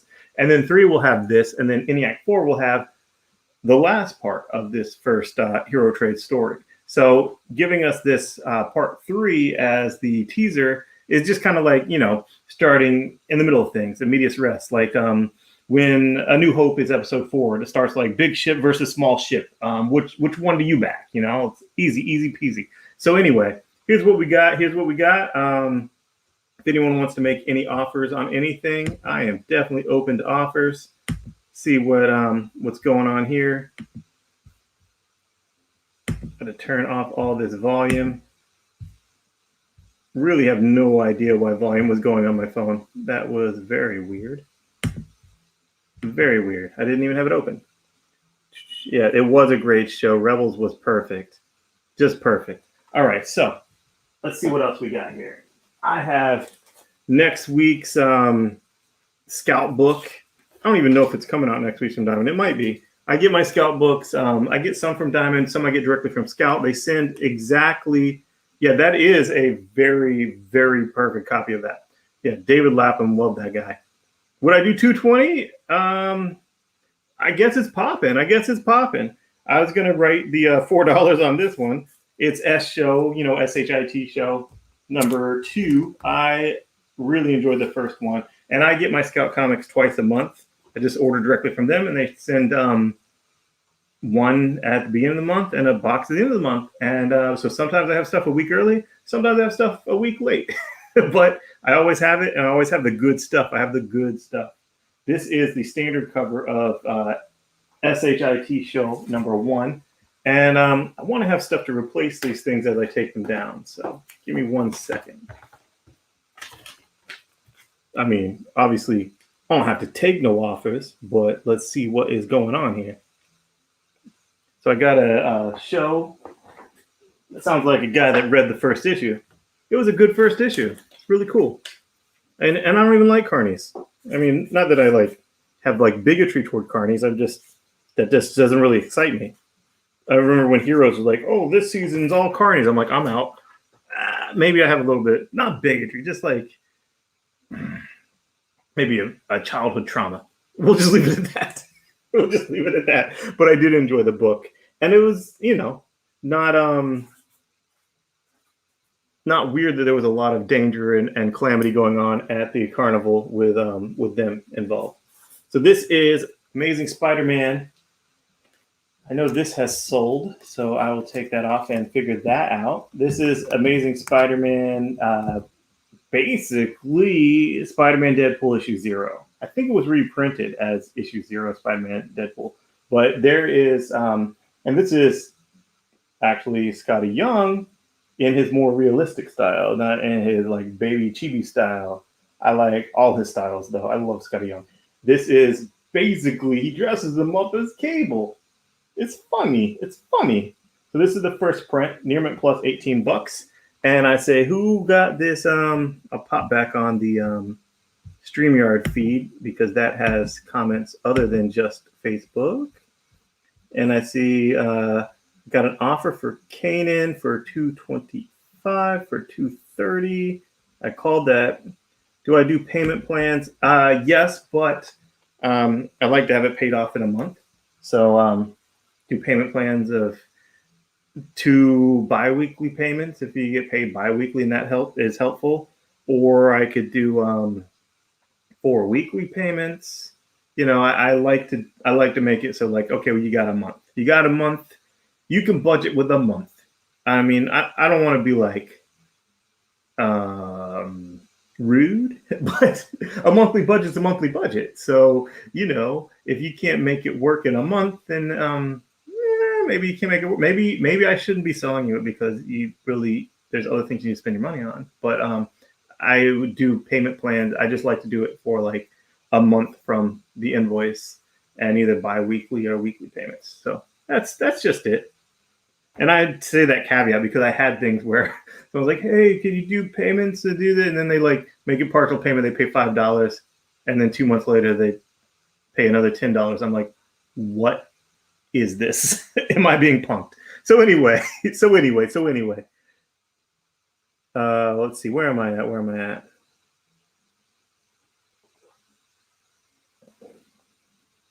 All right, guys. Let's I just wanted to do the show front loaded just to be like, hey, this is cool. We don't need to be in like you guys are all great dudes.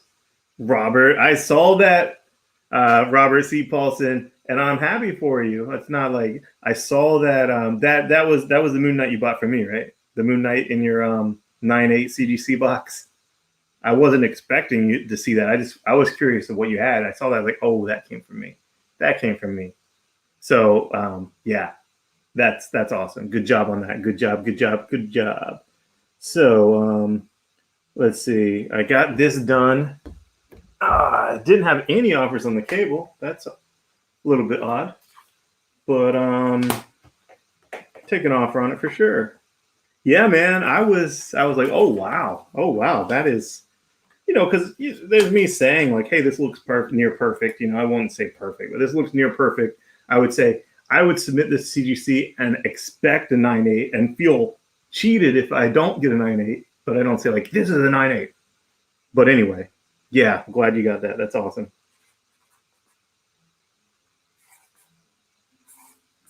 So here's this one. And if I'm calling the Kanan, who bid the highest on this Kanan? Let's see. Boom, boom, boom, boom, boom. Looks like Alex got Kanan 6 for 130. All right. Thank you, Alex. If you think I made a wrong call, just let me know. I'm doing this by myself. I made a wrong call earlier. Last show one time did it, and I'm making that right. Hello, Angel. What's up? All right, so I got this to Chris for full price and no payment plan. And then this is the new issue of SHIT Show. Fun book from Scout. We sold a lot of the first issue. It was fun. I have a few more copies of it. Sold a copy of it earlier. Pull that down for a second to show I have both of these J. Scott Campbell covers. Both of them near Mint Plus. Both of them look really nice. Fun. This one is, I think that was made into a statue. Definitely seen it as prints and whatnot. This is just, the epitome of the love triangle. So I could do a deal on both of them. I could do a deal on all 3 Amazing Spider-Mans. These are all high grade. These are all keys. And then I have this. I priced it at the full value on Key Collector for that. I did look on eBay to see that, yeah, it is something like that. And I saw 9.6, 9.8. Honestly, I'd expect 9.6 on that. The spine looks perfect, but I'd expect 9.6. I'd be thrilled with a 9.8. I thought about it. I was like, I just got this. Let's see if we can sell on the show before I just send it off to CGC. But I would take an offer on that for sure. For sure. And this one has a color breaks on the spine that I put it at VF and not even near it minus. It's a wonderful copy. I love this cover. I love this cover since I first saw it when I was a kid at the newsstand. Oh, by the way, this is newsstand. So it is VF. In high grade raw, it's $140. I put it at $100. So there's that. I just love that cover. We have more of this if anyone wants to claim that later on. I do have that Hero Trade CGC 9.8 for $900. The lowest I saw it sell recently on eBay was $1,500, and you can look that up right now. That was in January. It sold for $1,500. There's only 250 of them made. 150 of them went to stores for free, unmarked. No one knew what it was. Some stores threw it away. Some stores put it on the shelf for $4. I ordered some. I was one of like only 5 stores to order it. I got some directly from Bad Idea. Got 9.8 on some, and so that's why I could sell it for the raw price, even though it's definitely selling for well over that graded. And also, I feel like it is going to go up. It is rare.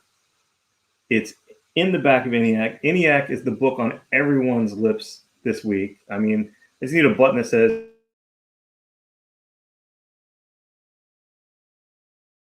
it's just an announcement of a movie, which is going to happen. Like, these guys wouldn't even be doing Bad Idea if they didn't have a clear line to Hollywood through Dinesh to make these concepts into live action or animation, but live action most likely. So anyway, New Mutants 150. All right. I didn't see any other bites on that, so I feel confident just taking the 150 on it. Not much lower. Very, very fair. Very, very good offer. Here is this week's King in Black Handbook. It's $5 cover price, King in Black Handbook. And that is the cover price of $5. Pretty cool cover there. Just came out this week, and I have a couple copies of that left. What else hot do I have? Okay. You got the Young for I got you got the Young for Hawkins for $15. I know exactly what you're talking about. First appearance and origin of Professor Zoom in costume.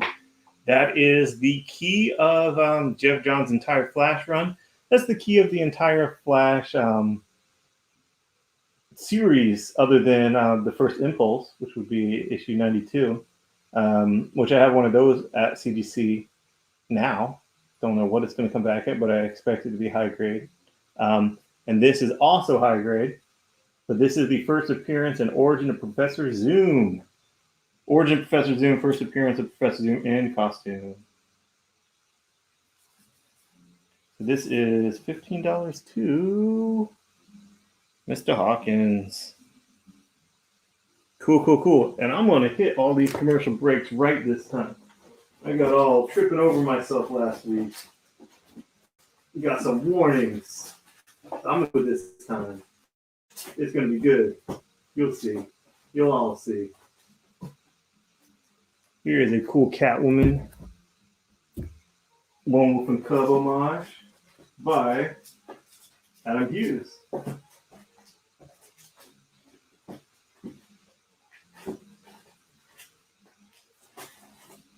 And here's easily the biggest book of this week, Berserker 1 by Keanu Reeves and Matt Kent. And they pulled it off. It was a super solid first issue. Oversized first issue. Cover price of $5. That is Berserker number 1. It's kind of like Highlander meets John Wick.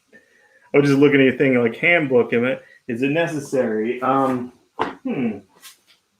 handbooks generally aren't necessary. They're just enriching. I really didn't have a chance to go through it. So the handbook is like one of those DC Who's Who or Marvel Universe classic handbooks. Has the stats of everyone, like first appearances, all their stats, lots and lots and lots of text. So not sure how much of the art is original, but it is full of recaps and clues to what's coming. Get Wrath there. So it's all dim characters. So it is enriching. It is not necessary for the story. First appearance of Black Flash. Yes. That's true. Was definitely the biggest book of Johns' run. And Johns had a pretty epic run. Just he wasn't creating new characters throughout to be keys. He was just doing awesome things with pre-existing characters. All right. Condition of the Flash. Says near mint from Oral, who priced it. It is definitely near mint plus. I don't see one thing wrong with it. There's nothing that breaks color or doesn't break color. There's just nothing. It just looks like the dude put it in the. Well, it looks like they put it in the bag when they pulled it for him, because I know who I bought this from. He moved and he shopped with us, and it looks like he never read it. Just looked like he never took it out of the bag since we put it in the bag out of the diamond box. So anyway, Oral wrote near mint. It is absolutely what I would call near mint plus, because there's absolutely nothing that looks in any way wrong with it whatsoever. So that is a near mint. This is VF. It has color breaks, but it's 140 in high grade. It's an iconic cover. It's newsstand.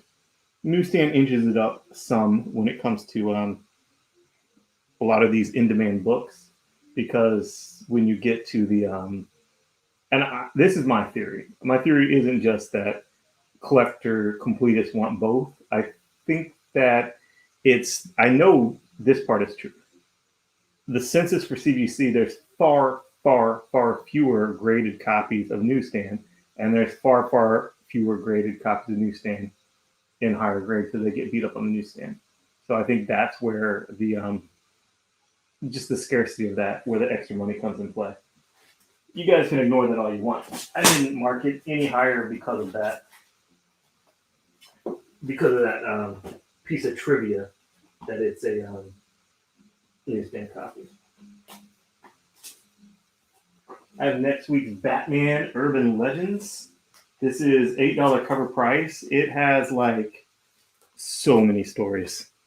And the Red Hood one sets up everything for, the Red Hood story in here basically sets up Red Hood for like, oh, so this is why he's that way in Future State. You don't have to have read Future State or read anything with Red Hood in Future State, but if you had, you're like, oh, this is syncing up real fast.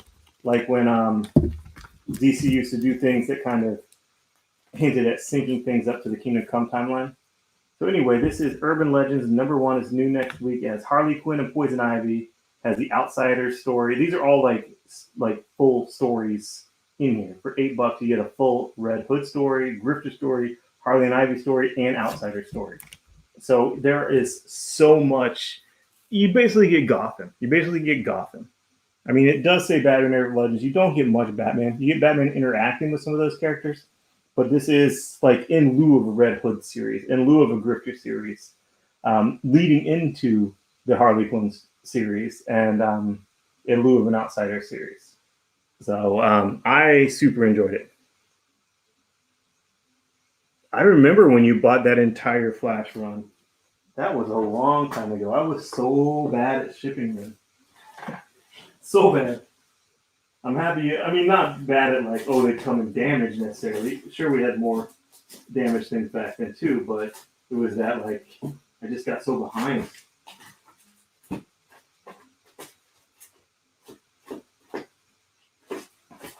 But not lately. All right, so this VF, maybe I was a little bit too hopeful. It's 140 in high grade. This is VF. This is solidly VF. It's not just me like, oh, it's not near mint, so it's VF. It's VF. Solidly VF. Nowhere near worse than VF. Could be VF plus, maybe. But it's solidly a VF. It is 140 in high grade. Give me $75 for this and it's yours. $75 for that and it is yours. I love that cover. And here, these are all high grade. These are all near mint plus. And I absolutely love this series. It is out of print, long out of print, never even reprinted the trade paperback. You will not find a second printing of that trade paperback. They printed it one time, and then DC and Marvel no longer were friendly enough to come up with a deal on what to do after that. So there's issue 1, 2, 3, and these are all like wrap covers. So this 3 has every single Justice League or Avengers member in any official capacity on any team on front and back. And then 4 is just that ridiculously iconic cover. You have Superman with Cap's shield and Thor's hammer. I mean, it doesn't get more epic than that. If the book is called Avengers JLA, it doesn't really get more epic than that. So this book delivered, long out of print, never reprinted. These are all high-grade Near Mint Plus copies. The full complete story, fun read, and that is $40. I'll pull this back. Said before I would do a deal on those. Oh, and I missed the break. Dang it. Okay, we're going on break now. Boom.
Beautiful day.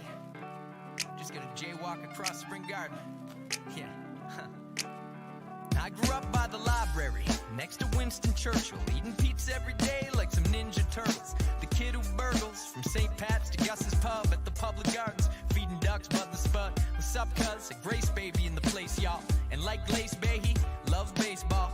From the Commons to the Wanderers grounds, and you know I feel weird when no water's around. Down at the harbor front where I used to dishwash. Before I quit to get a job pulling rickshaws, I was spitting raw, just a kid from the peninsula. You might have seen picking up liquor on Agricola, the particular deliverer of the Mail Star, hopping fences, hanging out at the rail yard, or a pier, just watching the harbor hop and feeling fat, like Miller's old barber shop. And anytime I need to smile or relax. We are back. All right. So I wasn't really setting it up for the break. So let me take some stuff down now. I have new Scout books that some aren't even out yet, but next week is next week. So, speaking of which, I have a Joker book that I'm going to queue up in a second. Next week's Joker, I have the exclusive cover for Team Exclusive.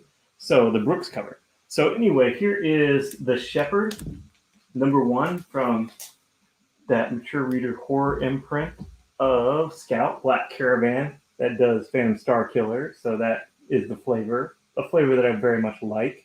When I saw this, a more mystic Starman. It looked like, Jack Knight's staff, mysticism. And the second I saw any of the imagery for The Shepherd, I was like, yeah, I want to read that. And I saw Black Caravan. I'm like, yeah, I want to read that. So anyway, that just got delivered today on Sunday by USPS. Apparently they deliver packages on Sunday, not letters, but got delivered today.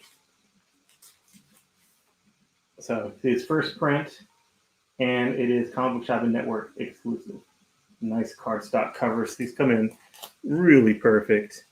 So I love how Scout ships their books. And I have Black Cotton #1. This is a first print of the A cover of the first print. All the Black Cottons have sold out. Buzzy hot book, that and Black Friday actually. But this is a Comic Book Shopping Network exclusive. And those exclusives are first print. I just have a few copies of this. So this is Black Cotton #1, Comic Book Shopping Network exclusive, first print. And I might just make a big old set of all those flashes Jeff Johns has run. But I pulled the key out, had Oral price it for me. This is a perfect copy. So if anyone wants to make an offer on that, it's there for the offer. I told Robert C. Paulson that this is absolutely, positively near mint plus, and I'm not sure why. I guess he's not, timid to write near mint plus on something, but it absolutely is. These are absolutely near mint plus, as is this. Again, I think Oral is a little bit, near mint's near mint, but that, I just love this cover, this Garbage Pail Kid homage, and just the skull on that lollipop and his tongue, and it just looks so creepy. Reckless Wade, Garbage Pail Kid homage, near mint plus, $18. I said take 75 on that Hulk. Take 50 on that. I had Robert ask about it. What's up, Joe? Nice to see you. I would take 50, but I did have Robert ask about it. I did explain the condition. I mean, it's not better than near mint plus, so perhaps you're not watching right now. But you kind of have right of first refusal for asking about condition, but I did say it's near mint plus and showed it. So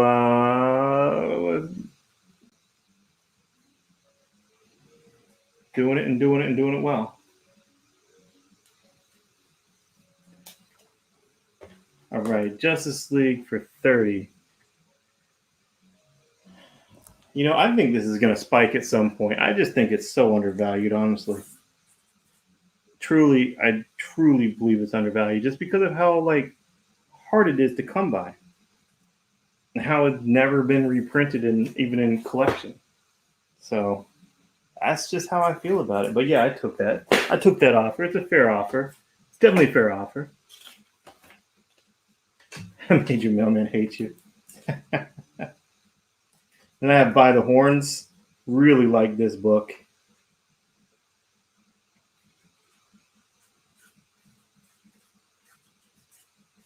Also $10. These are extremely low print runs. Comic Book Shopping Network exclusives. They're all first prints. Comic Book Shopping Network on the back. I mean, you see that it literally says first printing there in the UPC above the barcode. First printing. Comic Book Shopping Network exclusive. Love this cover. I love that book. It was super fun. She just wants to kill unicorns because unicorn killed her fiance. And badassery ensues. All right. They don't always come true, but they always are pretty informed by how I just obsess over this stuff. But, it's my job. All right, Michael Acevedo, I got you on that. Love that cover. So I have 3 of the Comic Book Shopping Network exclusives for Scout this month out right now, and here is the 4th. It is another sold out of the A cover and Buzzy hot book, and it is $10. You will not see any of these priced anywhere under $10. That is the that's the price. That's just the price we're I mean, anyone that is a professional in something, that obsesses over something, and like that's their livelihood, they're going to hopefully predict things well. You know, it just when it comes to pop culture, it's more of a soft science. It's not like exact things. You know, a writer could zig when he could have zagged, and now this whole speculation prediction is wrong. But you know, so I got a cotton for Robert. I actually have 3 more of those. So if anyone else wants them, this is a book that is hot. I mean, the A cover is sold out. I think all of the original covers are sold out, whether it's a web store exclusive, whatnot. This is a first print. It is a first print, but it is the Comic Book Shop and Network exclusive. I just got it today. Just delivered today. Which I do agree is very weird, but USPS delivers packages on Sunday, right to your door. So I got Roy for 1 too. Let's see what else I got here. I liked how that came out. Black Friday's pretty sick. Shepherd, I haven't read yet. I got it today. When I say I got it today, I got it today at like 5 o'clock or so. And I've been going nonstop since then. No way anyone could have predicted. Yes. I mean, there's all kinds of theories of why people have more free time at home, focusing on their collection, focusing on collecting, getting stimulus checks. I mean, that obviously has to do something with it. So at home, obsessing over their collection and having some extra disposable income they didn't think they'd get. I mean, there's definitely people that won and lost in this pandemic based on what their job was. You know what I mean? Like if your job was, some jobs just stay the same. Like a teacher, like my wife, you get paid the same no matter what. You might just be doing different things. Other jobs, like people that were bartenders or servers, went way down. Other people that were doing things like, I don't know, my dude Jason, who co-owned Comic Shop with me for a few years, he was doing online conferences and seminars, and he made he's been doing well because he was doing that before the pandemic. So here's the cable card. I think Oral just priced it at like what they said. These cards are hot. The Deadpool one jumped crazy. Here's Cable. This is near mint. Perfect card inside that bag. Taking down Black Friday. It looks like I had Cable, Sunspot, and Shatterstar. I don't know why he priced them like this for the life of me. In my mind, Deadpool is the most valuable one, bar none, and Cable would be number 2. But that's how it panned out here. Right? That's a big chunk of your income. Oh, tax return too, yeah. New millionaires because the game stopped. That is true. My friend down in Vero Beach is not a millionaire because of it, but he did make, he said 12 grand off of that. Just popping. Just, oh, I'm going to do this, lol, LOL, you know, like I have the Robinhood app. I'm going to do this. Well, that's cool. Sports cards craziness. Yes. This is the debut of the classic Psylocke costume and the first appearance of Quan, who is just Star is Rising. You got that Demon Days with Peach Momoko featuring her.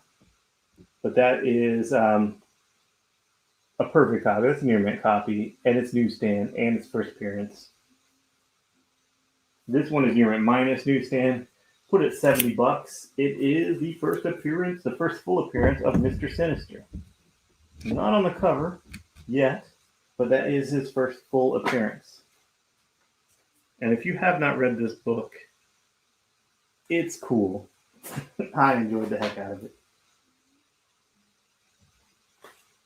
Here's that first Psychic Knife, first appearance of Psylocke as Lady Mandarin. And it's also newsstand. Another key Psylocke book.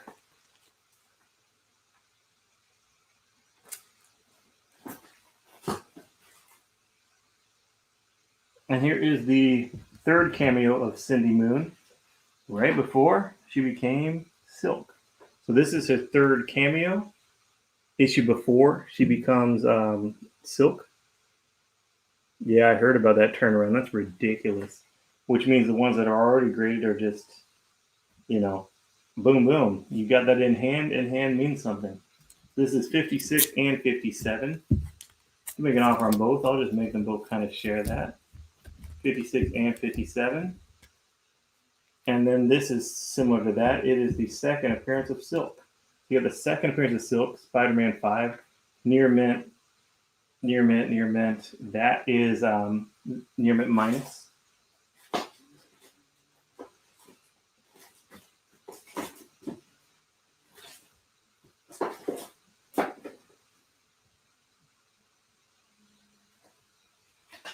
Ooh, I got that all new Ghost Rider.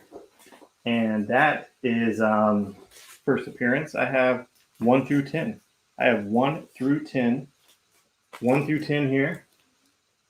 Near mint, including issue 1, the first appearance. For $40. That is a good deal. I got 3 is gone.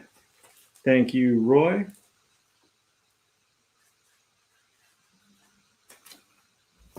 And then this is that run of all new Ghost Rider 1 through 10, including his first appearance. He's on the Avengers. He's not going anywhere. I should probably have just sent that away to get graded. I got a rock.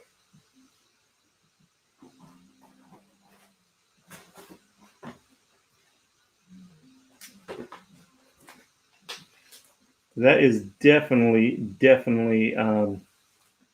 a good speculative investment.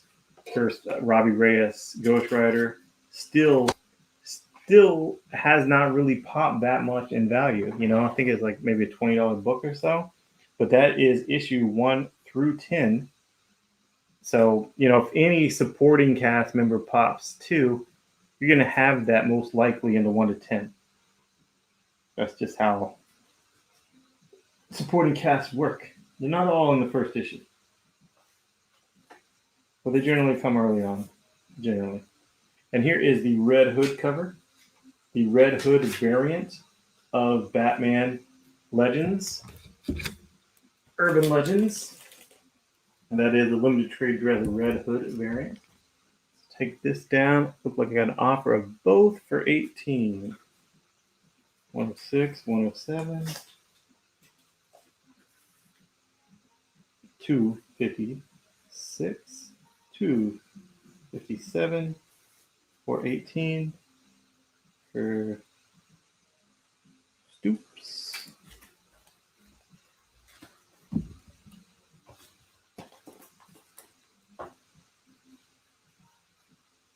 Awesome. I'm going to hit this commercial break on time. You'll see. Oh, this is hot. So this was $10 for the second appearance of Silk. I would take an offer on that. Taking that down for now. And here is, let's see, it has the first John Kent as a boy and when he develops powers into Superboy. So it's Jonathan Kent. And there he is, getting that good old Superboy costume going. So this is Lois and Clark, Superman Lois and Clark. Very low print run on this. I got 2, 3, 4, 5, 6, 7, and 8. I got that full run. Got that full run for $40 with keys. Lois and Clark. Superman. Dan Jurgen. Only weeks on art. Great stuff. This is a newsstand of the first Mr. Sinister. In near mint minus.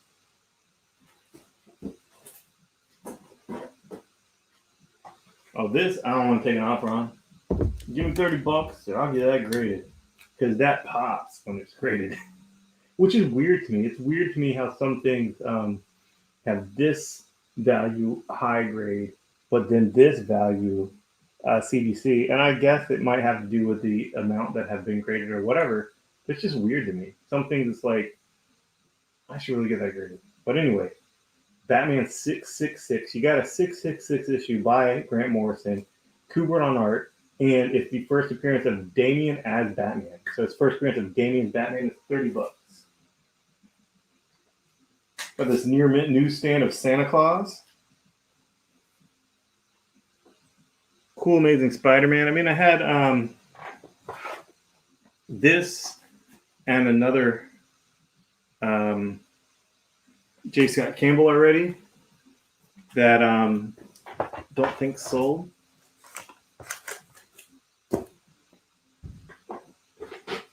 Let's see if I can grab some more.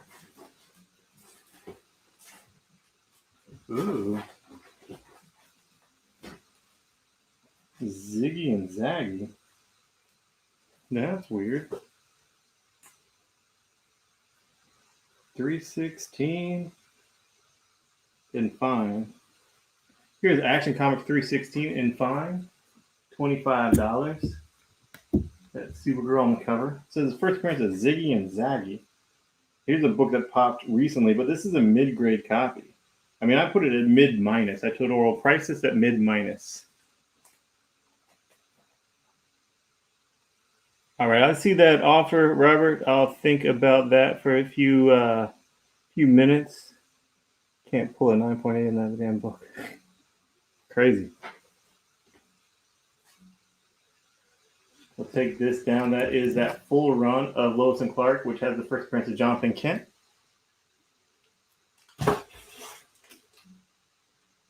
And here is First Vixen. It's Action Comics number 521. It's $15, but it is mid-minus.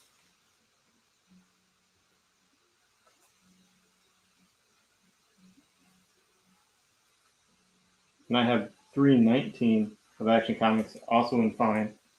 319, 12-cent copy for just $10. Just $10. All right, if anyone else wants to make an offer on that Batman, speak now, or, don't get upset if I take the offer. I'm thinking about it. Thinking about it.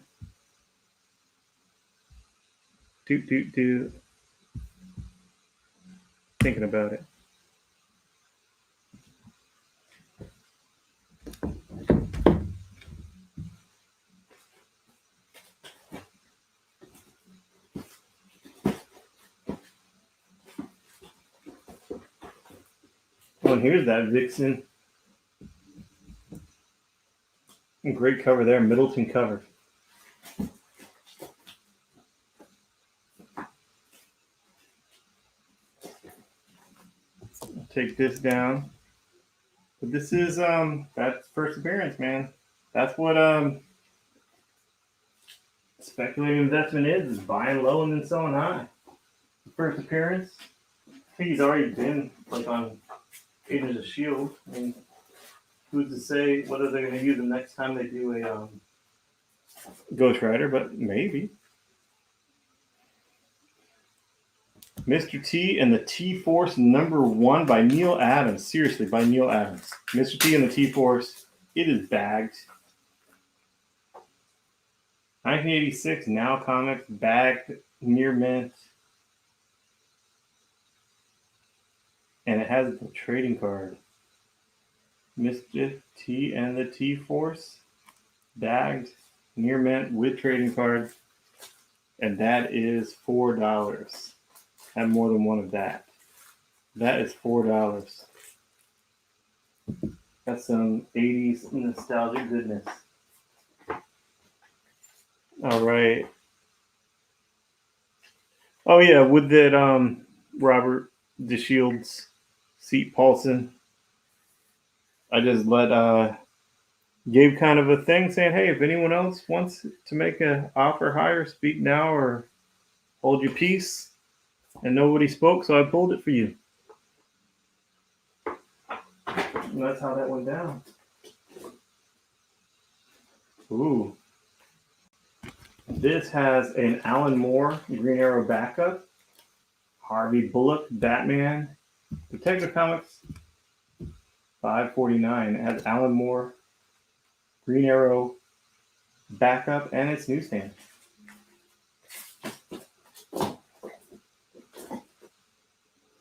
Here's the first appearance of Film Freak. This was the first Vixen in mid-grade, mid-minus, how I graded it. Newsstand. And here is a newsstand copy. This one is actually near mint, and it is Batman $3.95 for $15. First appearance of Film Freak.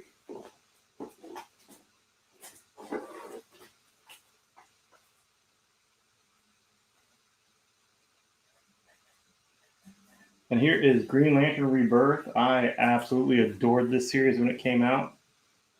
It is all 1 through 6, all in near mint, all first prints for $15. Green Lantern Rebirth. We're coming up onto that mark. And when we come back from the break, we will have that Joker going full force. I got a T-Force going there. This is just $5 until Key Collector posts, hey, this variant's cool. Look at it. Sylvester and Tweety, Dark Knight Returns. I mean, come on. Come on. Seriously? Mr. T? I have my college roommate is the biggest Mr. T fan in the world. He was on MTV for it. He had more Mr. T dolls than anyone. He ate that Mr. T cereal after, it being in a box for decades and threw up. I mean, it was on MTV. He was a big collector, crazy stuff. There's been, a gallery show of his collection, just nutty stuff. I'll talk to you about that in real life. Fun stuff. So Angel Perry got you on that. And it is about time to see you guys on the flip side with that Joker exclusive, the exclusive cover to Joker #1. I'll talk about it when we come back, but it is Brooks exclusive, and I have a limited amount of them. They will be $10 each, which, the book is, it costs, the exclusive book I think costs $5.50 each for us. So anyway, let's see you guys after the break.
beautiful day. Just gonna jaywalk across Spring Garden. Yeah.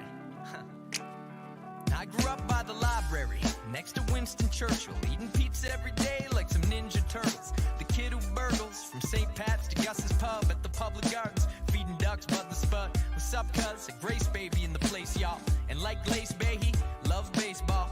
From the Commons to the Wanderers grounds, and you know I feel weird when no water's around. Down at the harbor front where I used to dishwash. Before I quit to get a job pulling rickshaws, I was spitting raw, just a kid from the peninsula. You might have seen picking up liquor on Agricola, the particular deliverer of the Mail Star, hopping fences, hanging out at the rail yard or a pier, just watching the harbor hop and feeling fat like Miller's old barbershop.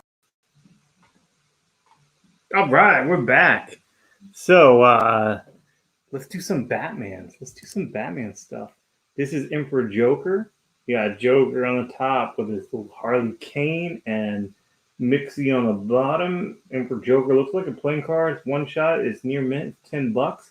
This is the Batman, Jim Lee, Jeff Lowe Batman 614 classic Batman versus Joker cover. It says Punchline on the cover too, which is kind of cool. And this is it has Catwoman, has Batman, has some vines everywhere. Talking like, oh, you know, that's Ivy, obviously. Jeff Loeb, Jim Lee, near mint, $12. And then this is the full run of the Resurrection of Ra's al Ghul, all 1 through 7 for $25. Starts with Batman, Grant Morrison, then goes to Robin, and then to Nightwing, and then to Detective with Paul Dini, and then back to Batman with Grant Morrison, and then back to Robin, and then back to Nightwing, then back to Detective Comics with Paul Dini. So it's all 1 through 7. Resurrection of Ra's al Ghul. Well, actually, it's 1 through 7 plus another one. This is Prelude. So honestly, 1 through 7 plus. There's easier ways to put this. This is the Prelude plus 1 through 7. So it's 8 issues. It's the full and complete story run arc of that with Grant Morrison, Paul Dini. So that's all of it, all 8 issues for just $25. And I don't know where this is going to pop up on the screen. First time we've done this, but we have Joker #1, Tinian's book. It is it's an exercise book. It has Punchline backup, which I'm sure will dovetail into the main story. But I read it. Joker #1 by Tinian. It is out next week. This is a pre-sale. This is a pre-order. And when this pops up on the screen, it'll say pre-order. But what that means is that it comes out on Tuesday. So we're just covering our butt. It comes out on Tuesday. Uh-oh.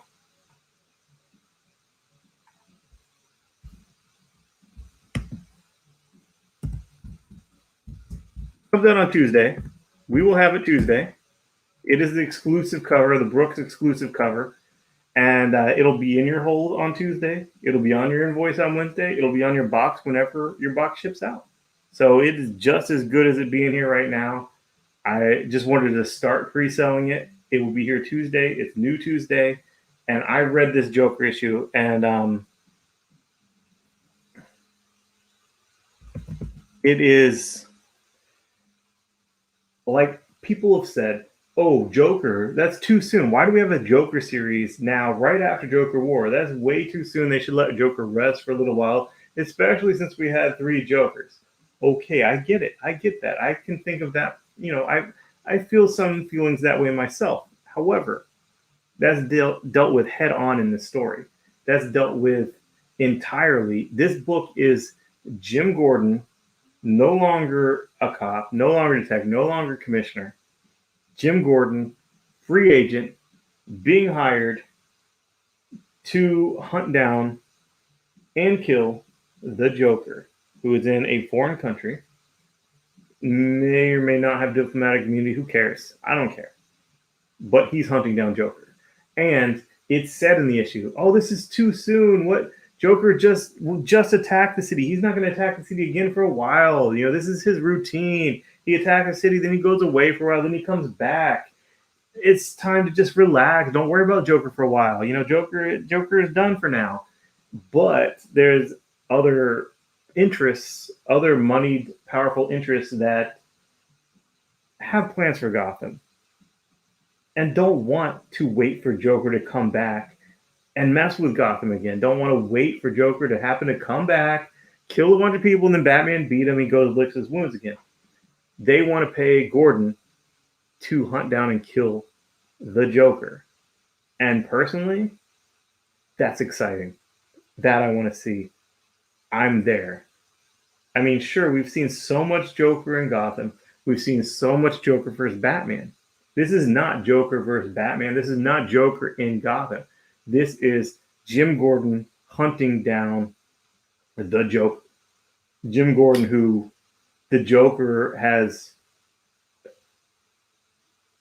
ruined his life, like hurt his children, and he has PTSD from this. He sees the Joker everywhere, and now he can actually take his power back and hunt and kill the Joker. These interests, like I'm just embellishing the setting, the premise of this book. But these powers are like that hire him, attempt to hire him, are like, dude, you're not getting your pension. Like, you're not going to be able to hire bodyguards. You're going to be getting older and older and older and weaker. You will not be able to protect those you love. You won't be able to protect yourself. Joker's going to keep coming back and keep coming back. And you're just going to die penniless, old, and after Joker kills all your loved ones. Or you could take these millions of dollars, take these leads, and hunt him down. And I'm excited about that. That is cool. And this is a $5 book because it's not just a 22-page story. It has a backup punchline story in Gotham. She's in prison right now, but punchline backup, $5 cover price. But this one is $10 because we have the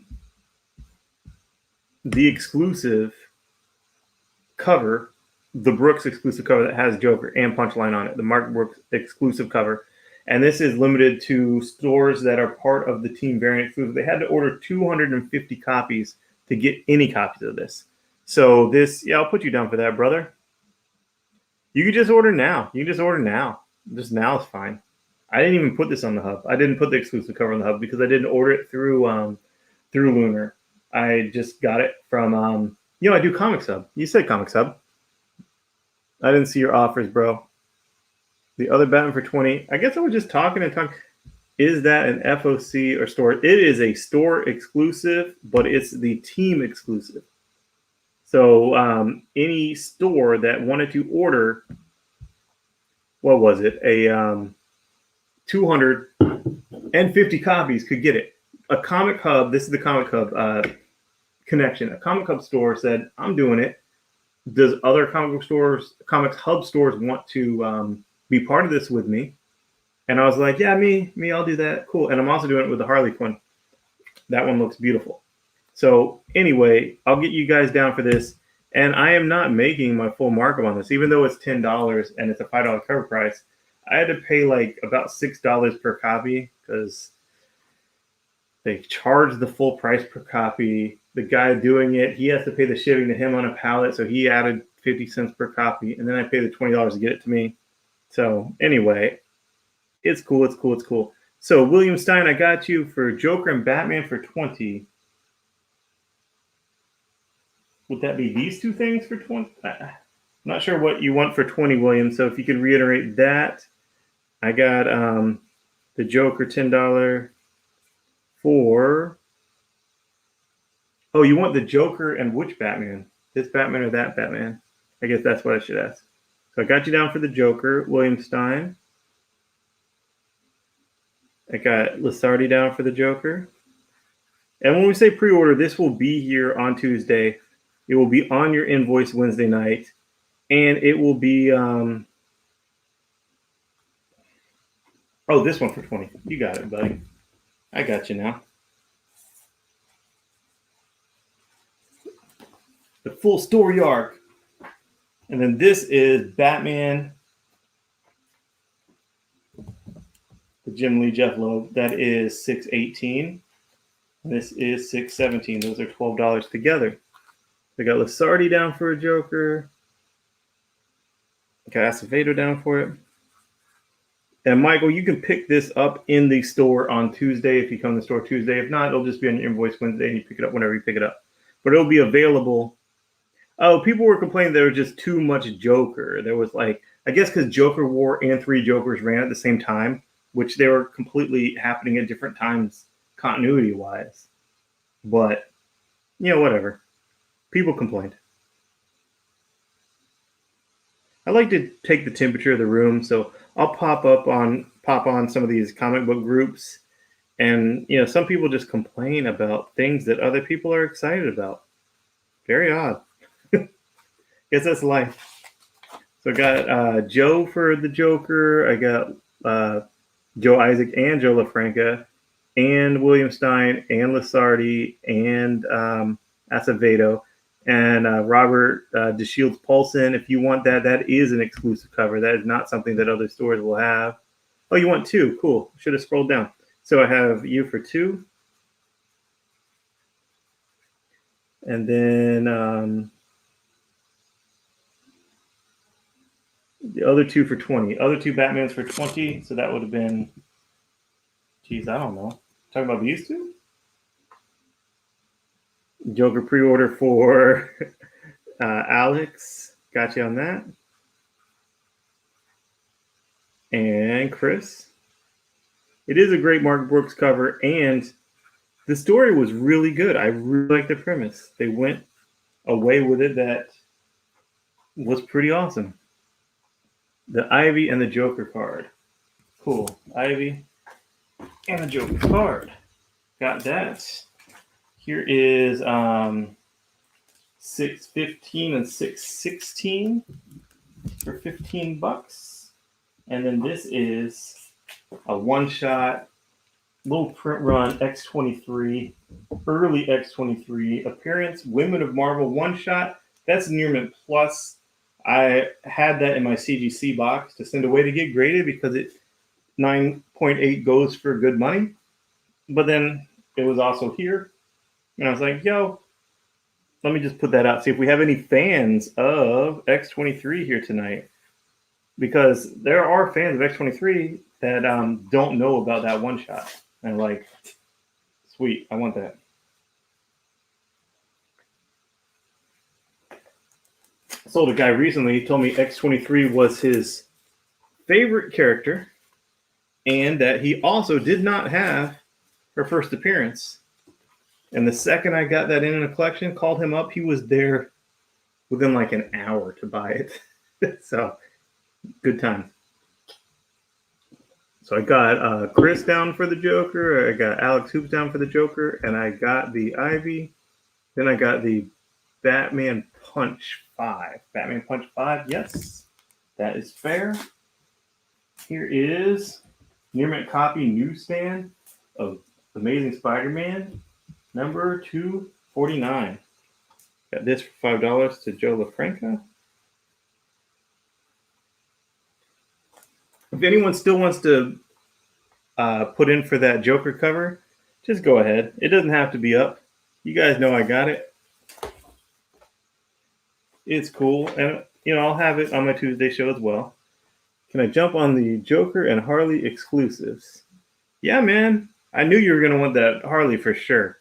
It's really pretty. It's like that pink cover, kind of Momoko-esque, but I think that artist was around far earlier than Momoko, but if you like Momoko, you'll like it. It was pretty. So I got Anthony down for that. And here's a VF newsstand copy of X-Men 207. Nice Wolverine cover there. VF newsstand. And I have a Near Mint newsstand 222. X-Men vs. Marauders. Oh, and before I put that out, if someone wants to make an offer on both of these, That's 4 issues of that run. 615, 616, 617, 618. For the life of me, I have no freaking clue why they weren't priced as a 4-issue run. I don't know. That's what I expected when I put it in the box to be priced. So anyway, I would do this together. This is a 4-issue run of Jim Lee's Batman. So I'd do all those together for $20. You want to give me $20? You can have 615, 616, 617, and 618. 619 is the final issue of that run. So if you want all 4 of these for $20, just tell me. This is also $20. Oh, and I got something else that's $20.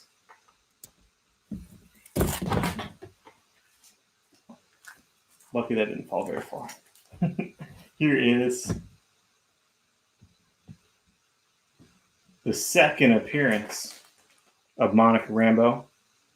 VF, newsstand copy, and it's where she joins the Avengers. Where she joins the Avengers.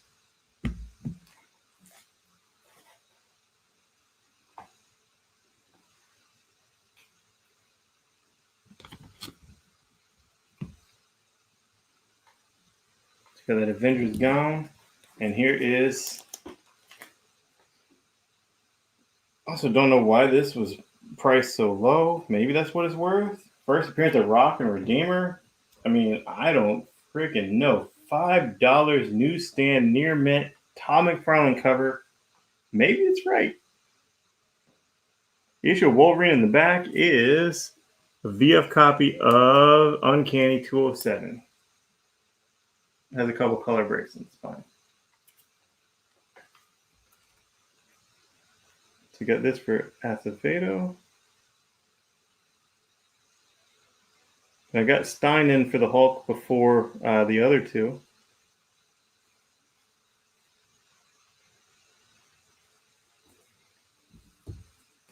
I have to think this was priced wrong, honestly. I mean, for the life of me, I don't understand why someone that's worked in a comic store for a decade would price a Todd McFarlane Hulk cover at $5, but maybe that's what it was. I'm glad to sell it. Just our goal isn't to have like multiple people fighting over a copy. I'd rather have it priced like a couple dollars over what someone would pay, and someone would say, "Hey, will you take that for $2 less?" And I'm like, "Yeah." As long as everyone's happy, though, I'm happy. That's all there is. That is the ultimate thing. So this has the preview of Spider-Man 2099. There was a time where there was a push where people were like, no, this is his first appearance. He's there and it says his name.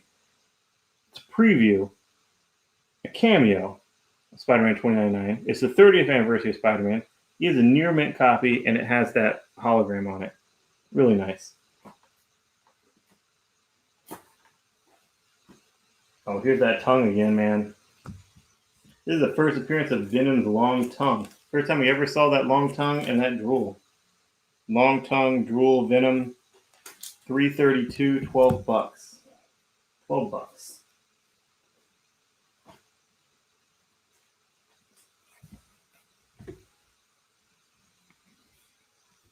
Got that shiny Spider-Man sold, eh?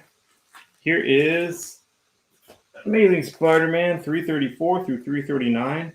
The entire run of the Return of the Sinister Six for $30. The entire run, 6 issues, and you look at that in the UPC box, all 6 of Sinister Six in there. So this is a near mint run, 334 through 339, $430. And we got this. William Stein called this one. I made an offer on another one, and I will absolutely take that offer.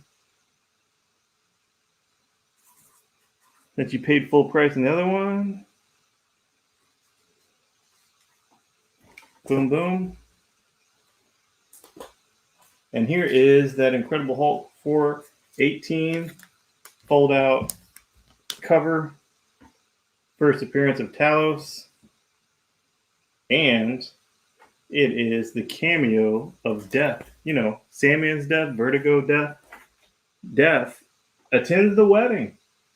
Apparently, she's not just funerals. So that is a $50 one-shot of X-23. And this is a near mint copy.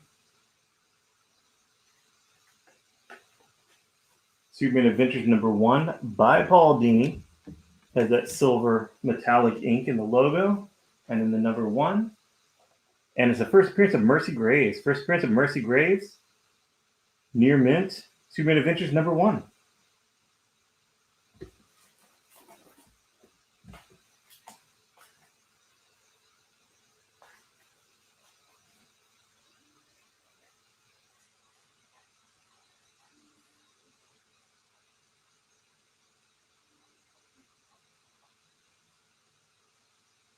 Then I got this near mint run of Spider-Verse.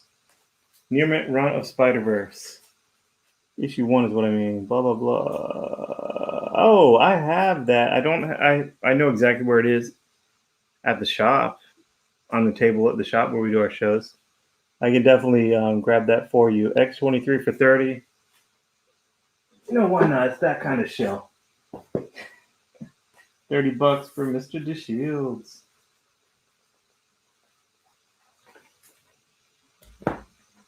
So I take an offer on this run, take an offer on these, but here is something cool. It's all 7 parts of Spider-Verse, the original Spider-Verse, not the Secret Wars one, not the movie.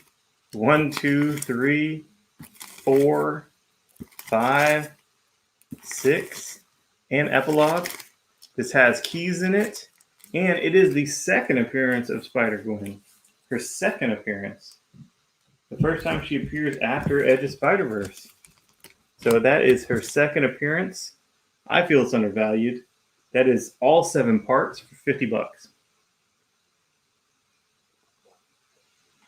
First appearance of long time. Moon Knight I am working on, Joe. I have a, I will get you, Zach, for this for $10. I'm working on putting up runs of all the Moon Knight series. Right now, I'm pretty much thinking that the original run, I don't have all of them in this collection I bought, but the Mark Spector I think I have, and the one with Finch doing most of the art, especially the beginning. I have that, and the Ellis run I'm putting together. So I have a bunch of Moon Knights that we will have on our Tuesday show.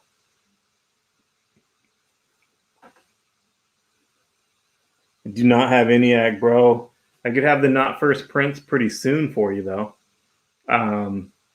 There is a long shot that I'm getting some copies directly from, well, not directly from, indirectly from Bad Idea.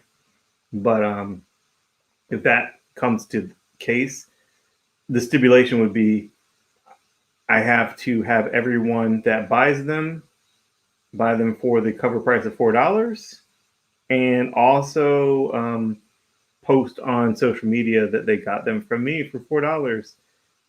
There was some stuff going on. A store that no longer wants to be a Bad Idea store has some copies. They wanted to send them back to them, and I was like, just send them to me. Just send them to me. I promise. I will prove that I'd sell every single one you send to me for the $4 cover price. Because why not? I mean, that's fun. Why not use? With great power comes great responsibility. But the Not First Prince, I will have plenty of those whenever they finally get to me. I placed a new order for those. I really liked it. So I may or may not have it. You have a VF copy of...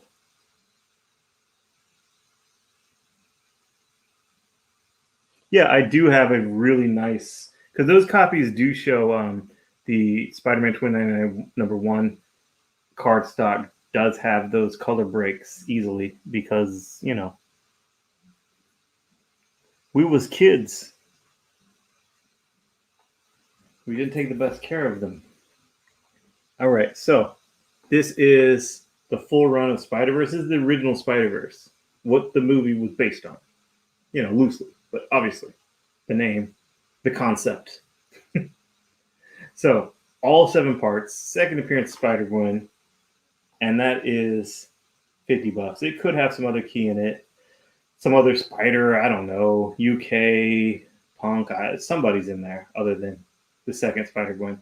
So this is a cameo of Death. And here is 240 or 341. Spidey goes normal. He's no longer cosmic. Spider-Man was cosmic for a little while. He had cosmic power over that Captain Universe stuff. That's just coming back now with well, I caught myself. I didn't spoil anything. Just said Captain Universe stuff is coming back now. Didn't say what book. Anyone current knows exactly what I'm talking about. But I stopped myself. So this, I would take 24. Not 24. I would take 22. Claim it. 20 even. Speaking of 20 even, this is Tales of the Teen Titans, the new Teen Titans. Cyborg, Raven, Changeling, who, was Beast Boy, became Beast Boy again, and Starfire. 1, 2, 3, and 4 together for $20. I also think that is a great deal on the first Mercy Graves. I mean, she's been in stuff outside of comics, and that's her first comic appearance.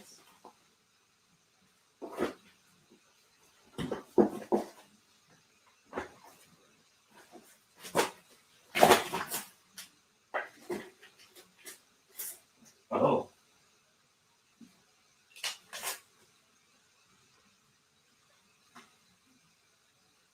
So this one is in Fine Plus.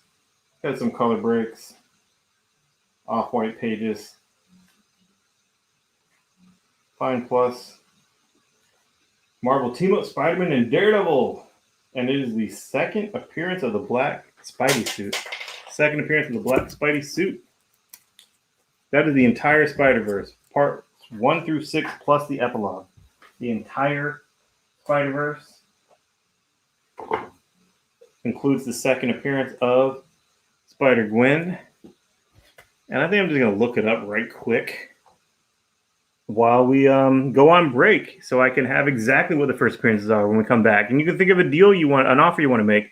And we're going on break because it's 9:30.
just gonna jaywalk across Spring Garden.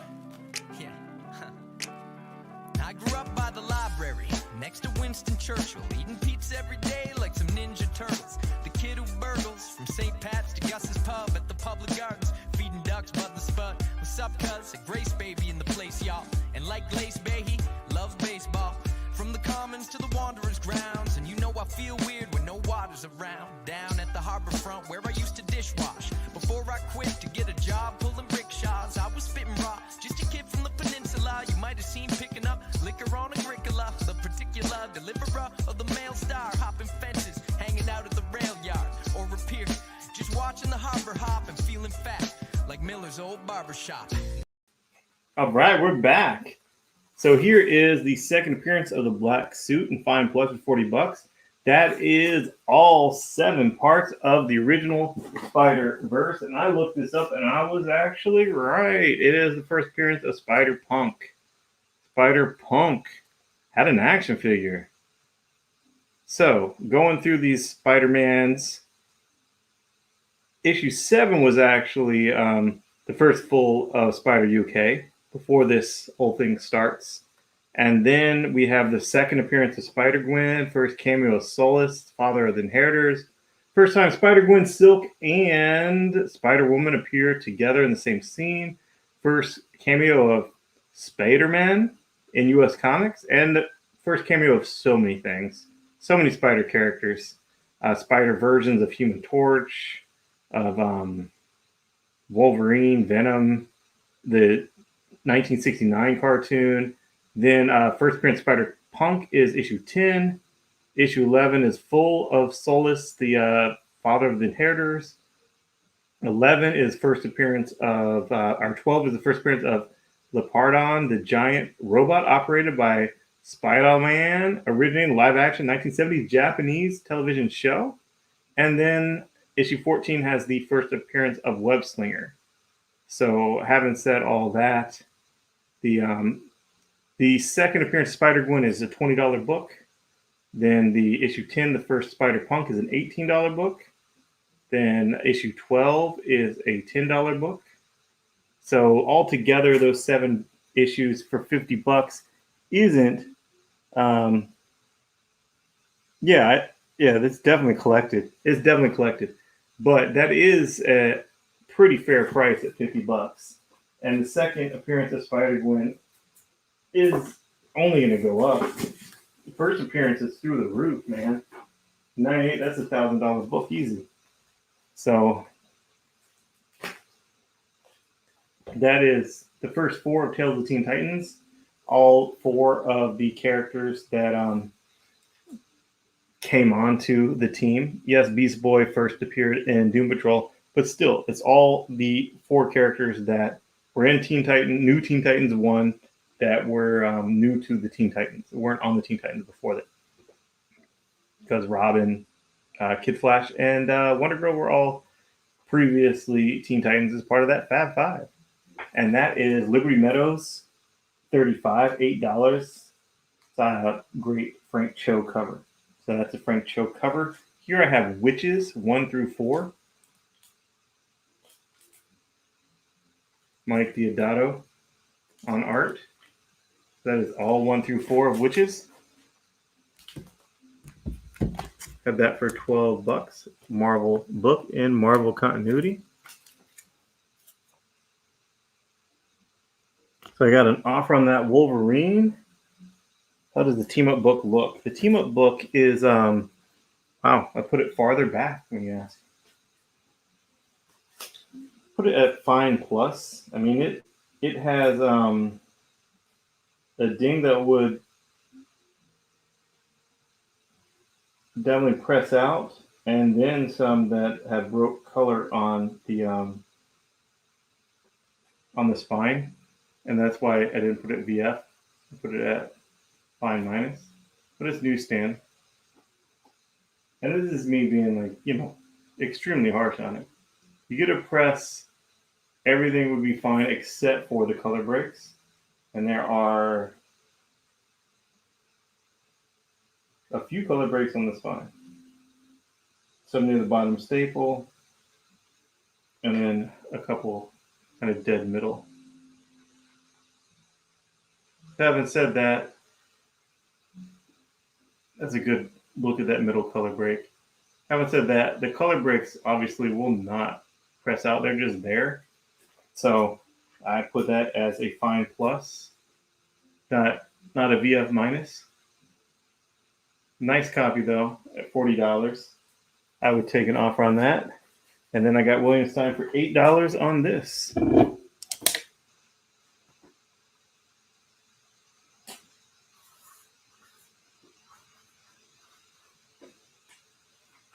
Cool. If you wanted to make an offer on that, I'd definitely take an offer on that. Joe, do you want this to comp that book I owe you? I can make this comp that book I owe you. I remember. So I could write you down for this to comp that book I owe you if you want. That was the aforementioned bad call that I made. Don't know if you were watching. I didn't say any specifics. Just I made a bad call last time because it's just me here. I want to make up for it by giving around that value on something free. To say, hey, thanks for watching.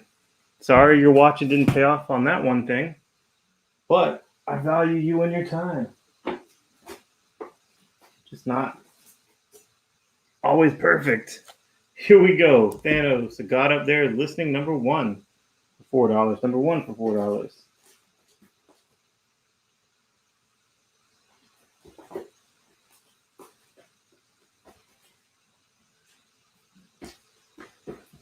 And here is Infinite Halloween Special, the 07 DC Special Joker cover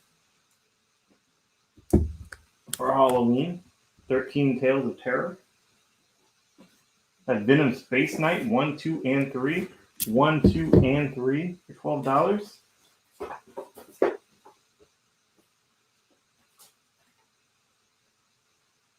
Well, here's something cool. Near Mint First Print. Near Mint First Print. Boom. Web of Spider-Man for $5. What did I have as Web of Spider-Man?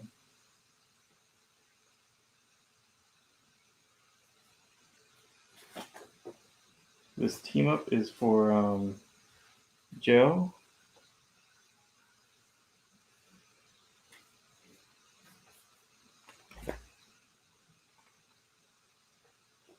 And then Space Knight at Frank Cho. Then in Space Knight 3, 2, and 1. Infinite Halloween Special with Joker. Oh, Web of Spider-Man. Cool. That's where it was. I knew if I retraced my steps. This I do for $40. I know those are going up, though. I mean, Spider-Gwen, second appearance would go up as first appearance goes up. Not as much, but you're just not going to have first appearance go through the roof and second appearance stay by itself. Just stay stagnant. It's just not going to happen. So I have that. Then I have this. And now the Spider-Man Deadpool, man, that's a cool issue, man. It's the first issue. It also has Vision number 1 in it, like the full issue, like it's a bonus, which is Tom King's Vision number 1. I just sit on that. I love you. I take offers, but that's just it's a good book. So I got Infinite Halloween for Stein. I take 40 on the Amazing Spider-Man. I take like 7 on that one. Ooh.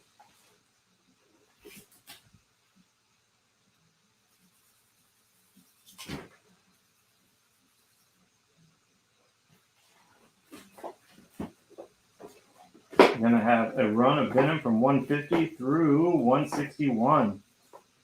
Venom 150 through 161. 161. 150. That's pretty cool. Just showed these covers. Well, some of them. So I'll put out this first one. It's 160 through 161 of Venom. 150 is double sized. Through 161 for $22. Nice run on Venom.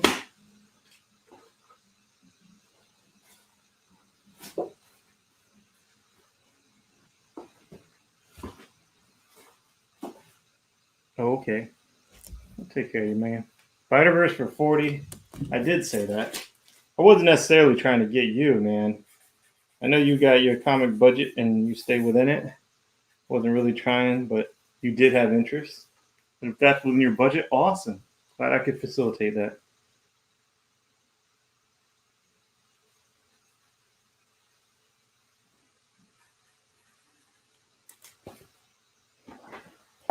This is Uncanny X-Men newsstand number 258, near mint for $8.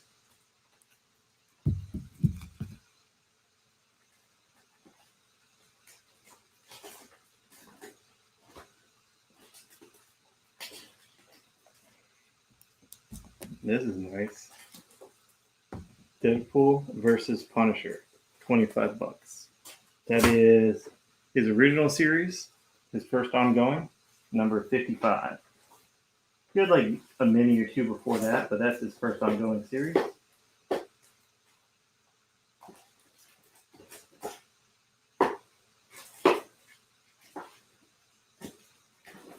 Then I have Original Sin by Jason Aaron, 0 through 8. 0 through 8, so that's 9 issues, plus the annual. It's a variant of the annual. So I have 10 issues here. 10 issues for $25. 10 for $25. All right. You're done with your subs. Like a man that budgets for his subs. You know? Your subs are your base obligation. Beyond that, you do what you do. Spider-Man and Moon Knight team up. Newsstand. This is in Fine Plus. $5. Take that down.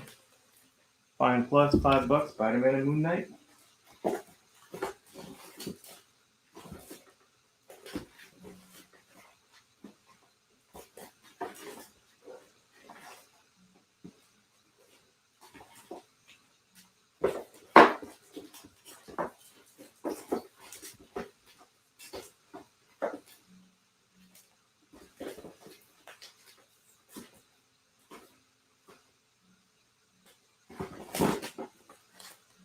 Got that Moon Knight gone. Here is a near mint copy of 269. Rogue versus Miss Marvel.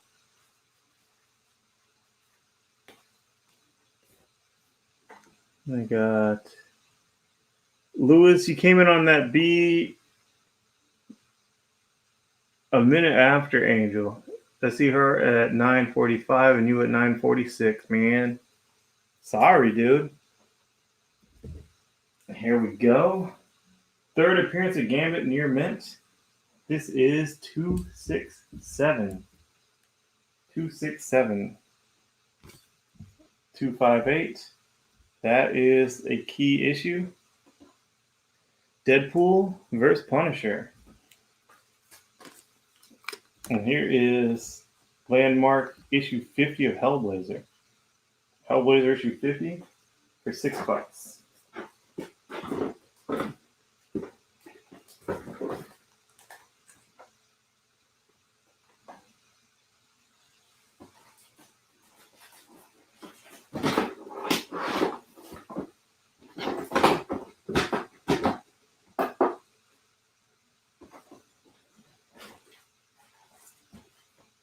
So if anyone wants to make any offers on those, I'll put this out. This is the Hero Trade 9/8. The backup story in ENIAC 1. This came out in September during the lockdown. 250 printed. 150 went to one each to each Bad Idea store. There was no marking on it. Doesn't say what the publisher. Well, it does pretend to be Button Up Comics.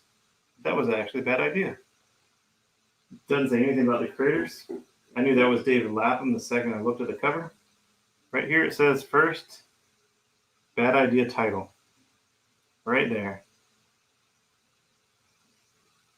So, 9.8 copy. I have it for $900.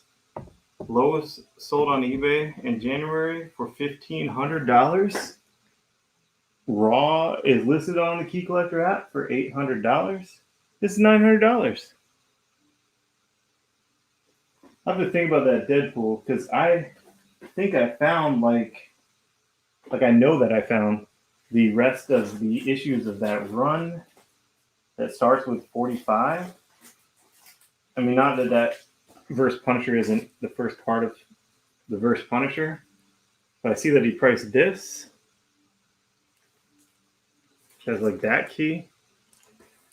And then I found like all the other issues of that run, like today, not that long ago, not that long before the show. So Mirage Studios apparently did their own parody of Ninja Turtles. Mirage Studios is Ninja Turtles, and Mirage Studios did a parody of Ninja Turtles.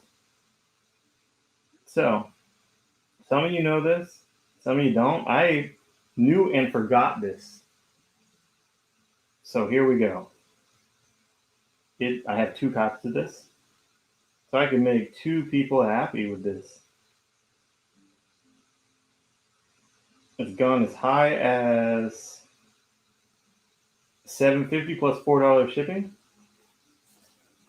But get your trigger finger ready, because I'm going to do these at $4. These are near mint. These are prestige format, like extra sized. And they're ridiculous. It's a parody. And it is a parody done by Mirage, though. So I'll put this out. I have 2 of these. It is Gray Green Sponge Suit Sushi Turtles. The parody. Keen Teen and Turnip Green. But by Mirage Studios. The time it was $3.33. Very, very odd. 45 and up would be willing to work. Yeah, man, sure. I will write that down right now. Because I did find the other issues just today, like just before the show, going through a box in my warehouse. I was like, oh, these are the rest. I already had oral price the ones that I had thought were all of them. So anyway, I would not pass this up. Near mint, prestige format, Ninja Turtle parody by Mirage, 1990. First print by Mirage Studios.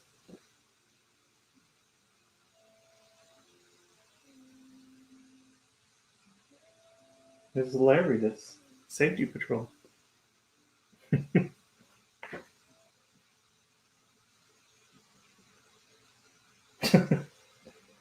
Yeah, this is fun.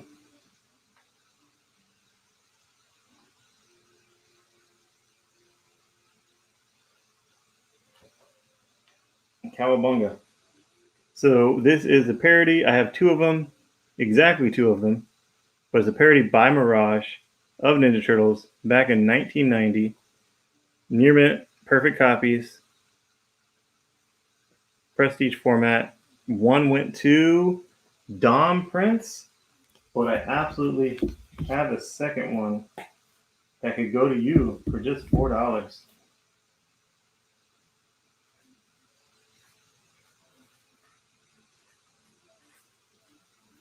Good times, good times.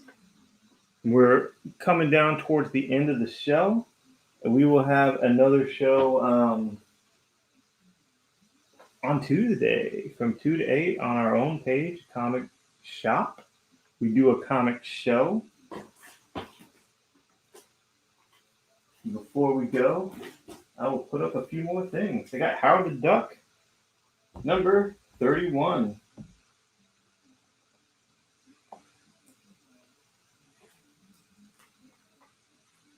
In mid-grade for $6.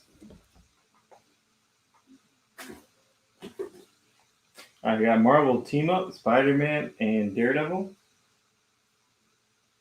and VF for $6. Marvel Team Up, Spider-Man and Doctor Strange in VF for $8.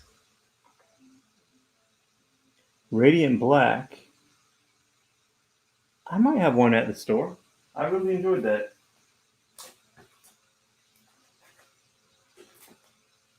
Ooh. Here is the origin of Madeline Pryor as the Goblin Queen. These are all newsstand. And that is Mr. Sinister's first cover appearance. So these are all newsstand, all near mint, all Inferno tie-ins. 41, 42, and 43 of X-Men for $20. Then I have How the Duck Marvel Team Up with Strange for $12. Strange and Duck. So you want a Strange Duck. That is just $4, you guys. I took it out of the bag and then didn't put it back in the bag. So these together are $12.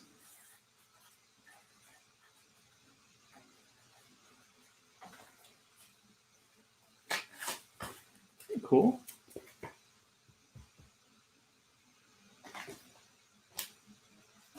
Then I have more near mint copies of newsstand X-Men's. $25. I have 228, 229, 230, 231, 232, and 233. All newsstand for $25.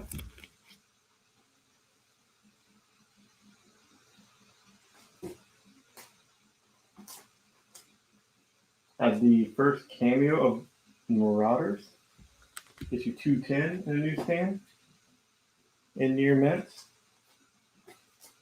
And of course, we take offers. We're winding up this show, man. We'll take offers.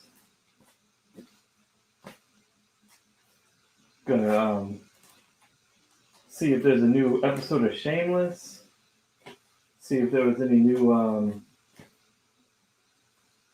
Fox animated shows for me to watch. Chill out, man. VF, newsstand, Secret Wars 10. Take down this run of X-Men.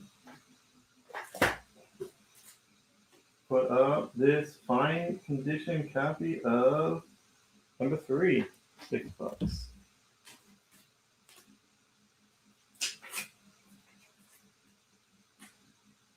VF number 2, $5. These are all Secret Wars, the original Secret Wars.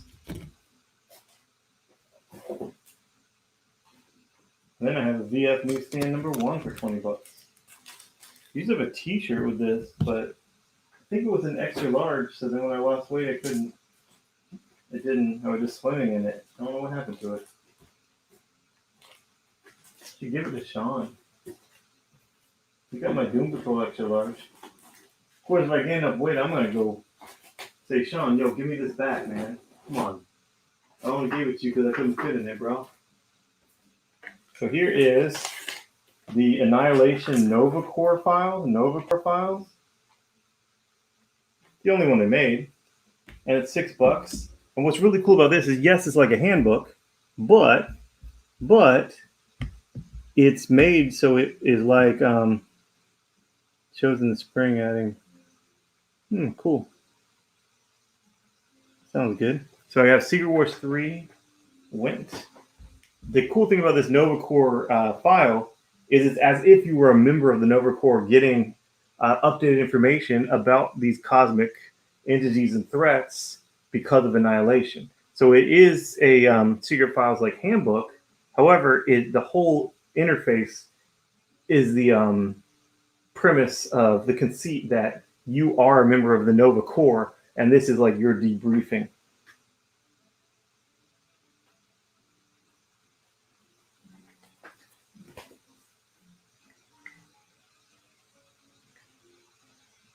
Oh yeah, he said fine. Yeah, I guess it is a fine. I got you, man. That one was not VF. I take an offer. Team up with Nova Core files for $11. What the heck happened to that team up? Nova Core files is cool though. This team up probably. And the Nova Core files for 11.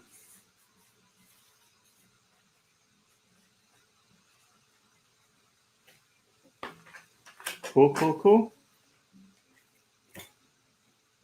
And I pulled that pull away from you, Ashby. I understand.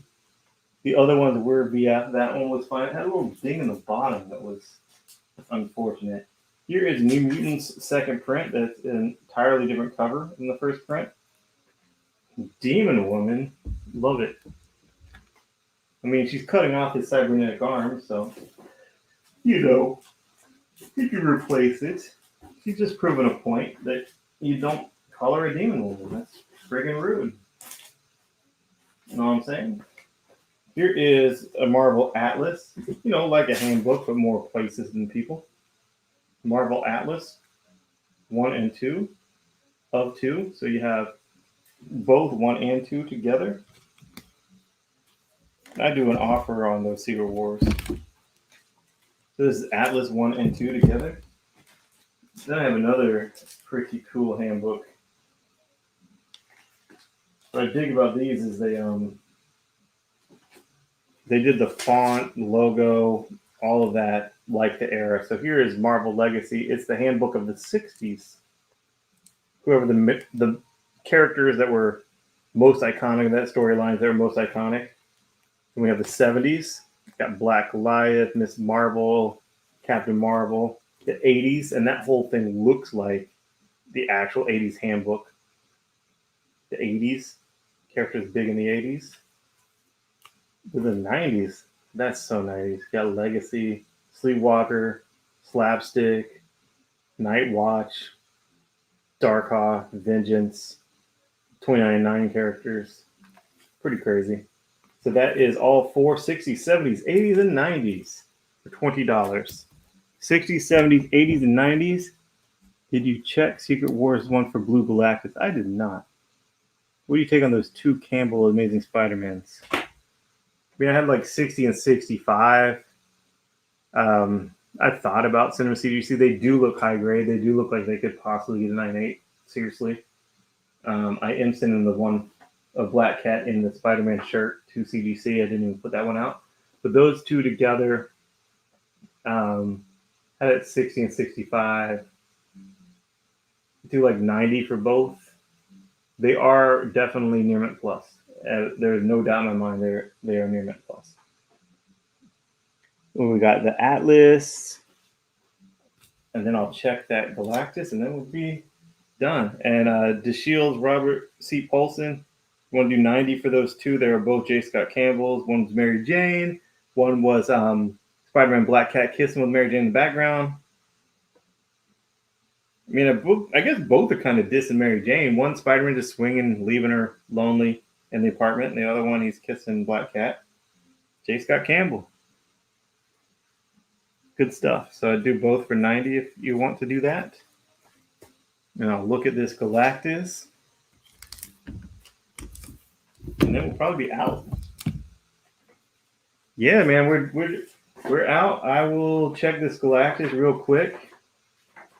Because there are miscolored Galactus in this.